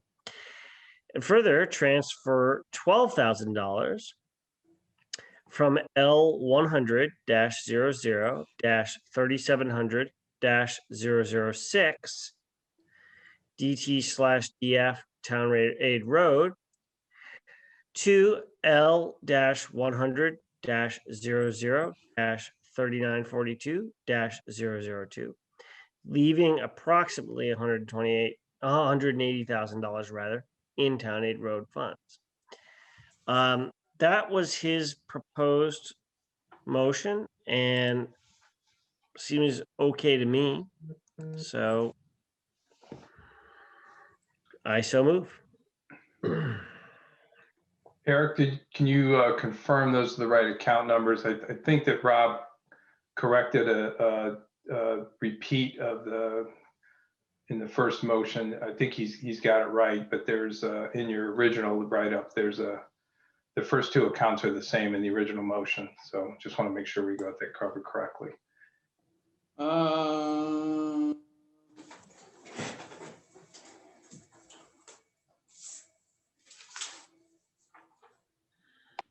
Give me a sec. Let me pull up the actual. It's easy to have your eyes glaze over with, so. Yeah, a lot of numbers today. The individual account numbers are like that. You know, and we also have the titles of the accounts. Yeah, we can just add that to the motion. The 25,252.35 are in the DTDF farm equipment, and the $12,000 are in the DTDF town aid road. All moving, you know, both those amounts moving to the Public Works Capital Equipment Fund, which is apparently L-100-00-3949-002. Right. So the original due from farm equipment fund was L100-00-3949-002. So that first part is correct. And let me pull up the capital. You've got the same account number listed for the capital equipment Right, I fund. know, which means that one's got to be incorrect. Okay. All right, then, yeah, then it's good that we're correcting So it. we're gonna just redo this motion then. We're gonna probably have to. Yeah, absolutely. Everybody just forget what I said. And the Public Works Capital Equipment Fund is L100-3700-059.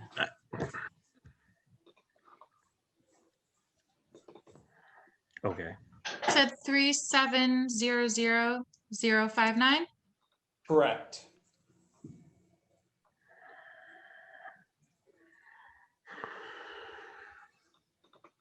Three 3700-059.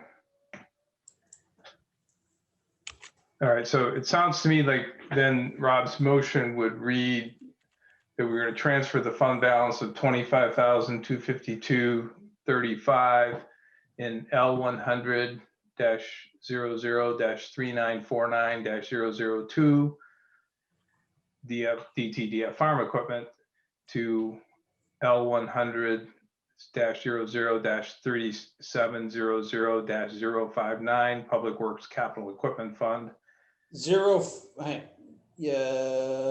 correct.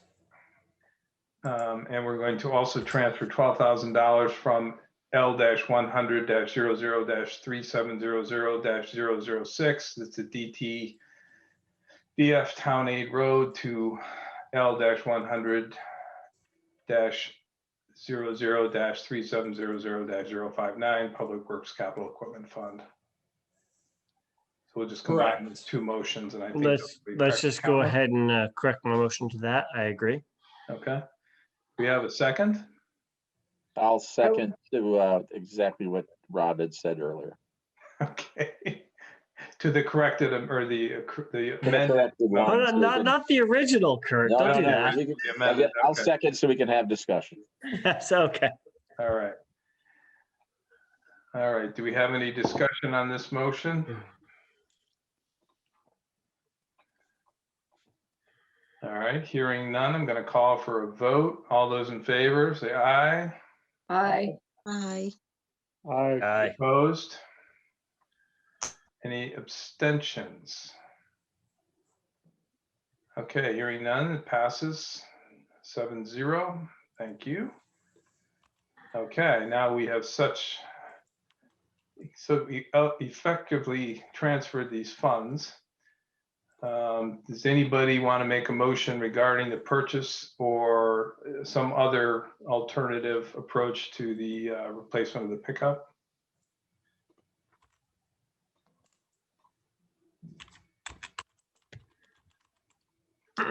So I'll make the motion. I'm going to read it from the email here. I motion to authorize the town administrator to purchase a 2024, F-550 pickup with a Rugby 3-yard dump body and Fisher V plow.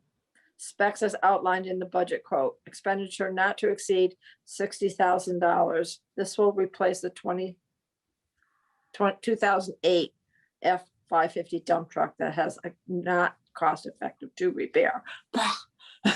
Okay, thank you, Diane. Does anybody want to second that motion? I'll second. Nicely stated, Diane. Thank you, Rob. Second. Do we have any further discussion on this action? Okay, hearing none, I'll call for a vote. All those in favor, say aye. Aye. Aye. Do we have any opposed? Do we have any abstentions? Okay, motion passes 7-0. Thank you. Very good. All right, if we have nothing else on that, and I don't believe we do, let's move on to item 9, which is the approval of the meeting minutes. We actually have 2 sets of minutes to approve. We have item 9A, the Wednesday, January 27, 2021 regular meeting minutes. Does anybody want to make a motion to approve those or have any discussion? I'll motion. Okay, Kurt motions to approve the minutes. I don't. I'll second it. Louise seconds. Thank you. Any discussion? I know I reviewed them and they looked correct to me. Okay, hearing no discussion. All those in favor of approving the minutes? Aye. Aye. Aye. Any opposed? Any abstentions? Okay, thank you. Motion passes 7-0. We're going to move on to item 9B, which is the meeting minutes from Saturday, January 30th, 2021 special meeting. Anybody want to make a motion to approve those minutes? I'll make a motion to approve those minutes. Diane, thank you. Anybody second? I'll second it. Okay, thank you, Louise. Any discussion? Again, I reviewed them and I was there and they looked appropriate to me. It was a quick meeting, the one single purpose, approving the purchase there. Okay. All right, all those in favor of approving? Aye. Aye. Aye. Opposed? No abstentions? Any abstentions? Abstention because I wasn't there. Rob's abstaining. Okay, so motion passes 6-0 with one abstention. Thank you. Move on to agenda item number 10, which is liaison reports. I don't know if we have anybody that wants to report out anything. We already talked about some of the CIP activity. I think Diane, we were going to have another meeting of the senior committee. Did that take place? You're muted. Yeah, she's trying to get it off.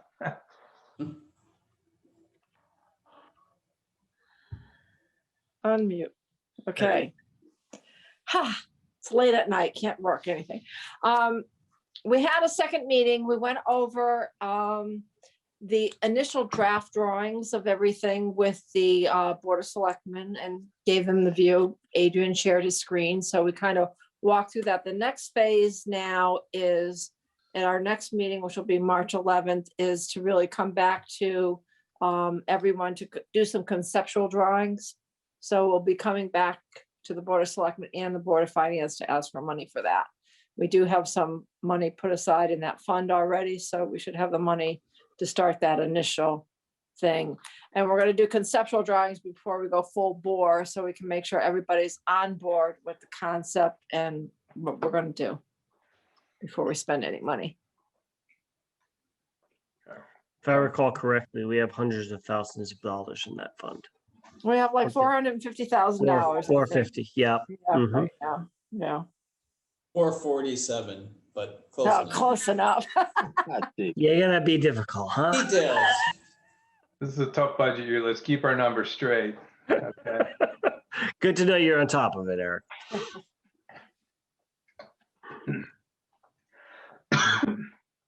Okay, thank you, Diane. Any other reports or input? Okay. And for the record, the budget proposal before you has a recommendation to add $50,000 to basically do get a lot of the design costs out of the way without touching what's actually in that fund, the construction funds that are there. Thank you. Whether that Good to know. survives your final budget, you know, that's up to you.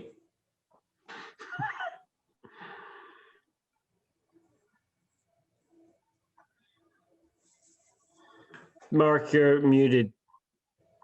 Sorry, I was trying to cover my cough there. If we have nothing else, we'll move on to the next agenda item, which is board open discussion. Does anybody have anything else to discuss before the board, bring before?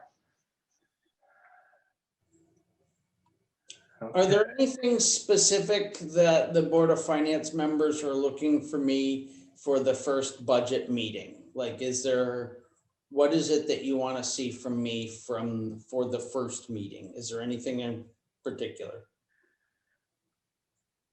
I would personally like to see how this impacts the multi-year plan for capital improvements on the roads and other infrastructure. And, you know, I obviously haven't looked at the numbers, so, you know, we had a plan. We had a plan last year too, but of course things changed. So just kind of want to understand where this fits in with that. And I would like to know what funds we need to expend in the next 12 months for the next bridge that we have to do. Okay, so, I mean, I can tell you that we are going to be, with a little bit of luck, we will be starting construction about 14 months from right now, if that puts it. So we're not on the hook for any design costs. So our first real expense as a town is when construction starts. And then I would anticipate all of the town's portion to be expended in the first about 6 months after that.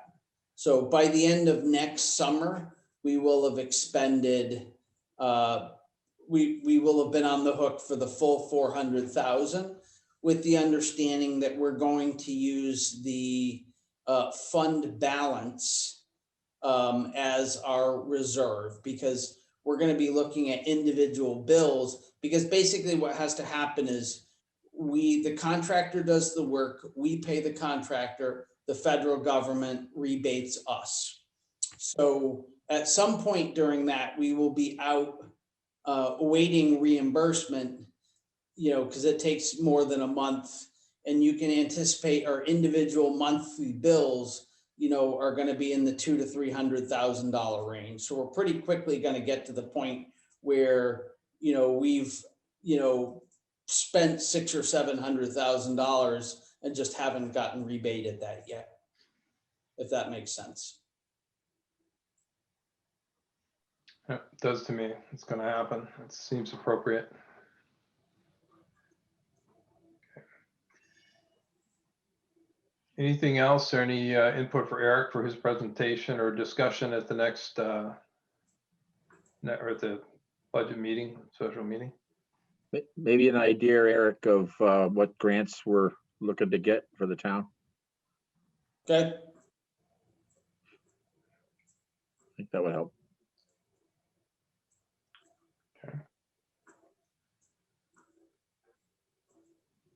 Okay, if we hear nothing else, I'm going to go ahead and move on to the next agenda item, which is item 12. This is public speak. We have an opportunity for those of you who are persistent and then have the endurance to stay with us for one of our longer meetings. We'll go ahead and open it up to public speaking again. All right, here we go. So first up, we have Shannon Loudon. Excellent. So I will not prolong it. Thank you very much, Board of Finance, for listening to our wonderful superintendent and all of my Board of Education members in support of our budget. Yes, we've done a lot of work on it and are very passionate about it. And more importantly, our town administrator misspoke. My dear husband is the chair of CIP, and the minutes from our meeting last Thursday have already been posted to the town's website. Mr. Dowling, in fact, moved to approve the expenditure of up to $60,000 for the purchase of a new model year 2020 F-550 dump truck, blah, blah, blah, blah. There was no color mentioned, and Mr. Cerisley seconded it. Thank you very much. For that, I apologize. I misspoke. Thanks, Shannon. Val? You're good? Okay, thank you again. Great job. Jenny Morrell? Yes, before I get to my comment, I wanted to offer the services of my preschoolers. If you would like a green truck, I'd be more than willing to paint it for you. They're very good at painting. But I wanted to thank all of you who spoke in support of the specific classrooms at our school, specifically the preschool, which is the grade where I am teaching. It was very heartwarming to hear all the people who spoke out about the importance of early childhood education. So thank you for that. And also seeing the needs that are different this year and going into next year, and realizing that our children are likely going to need something different from what we are used to providing them. So thank you very much, everyone. Thank you, Jenny. Thank you. Dan Foran? I'm good, thank you. Thanks. Okay, Jerry Creme? I want to thank you for offering us the opportunity to comment, and I hope that after you've seen Valerie's presentation, that you will support the Board of Education budget, and you'll see how much really went into it. And I appreciate all that you do. Thank you. Thank you, Jerry. Thanks, Jerry. Joanne Hubbard?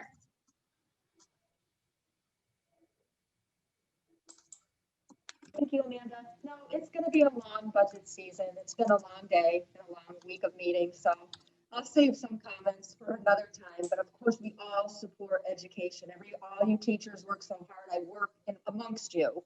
I mean, the best thing I see every day is priceless, actually. No dollars. It's the care and love that all the teachers and staff give to every child that's, within their care. So that's one thing we don't have to pay for. So, I support too, just looking for ways to keep the expenses down for living in town. So thank you, everyone.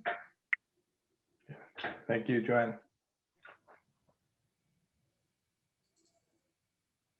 Thanks, Joanne.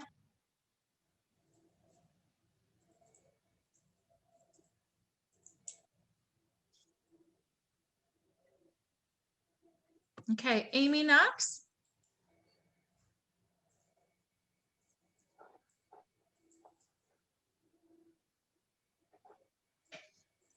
Carrie Gilbert? I'm all set. Thank you. Thanks. And last but not least, Brian Briggs? Yeah, I just wanted to say that I'm currently a teacher in Tallinn at a primary school, and I thought what Valerie said was great.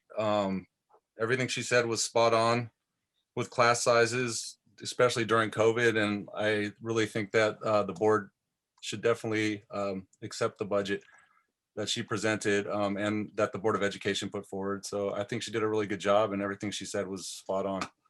So thank you. Thank you, Brian. All right, But I think we're all set. everybody, I guess, unless John wants to comment, so. Thank you. No, I think it was all said. I appreciate the diligence of the Board of Finance and your, thorough questioning.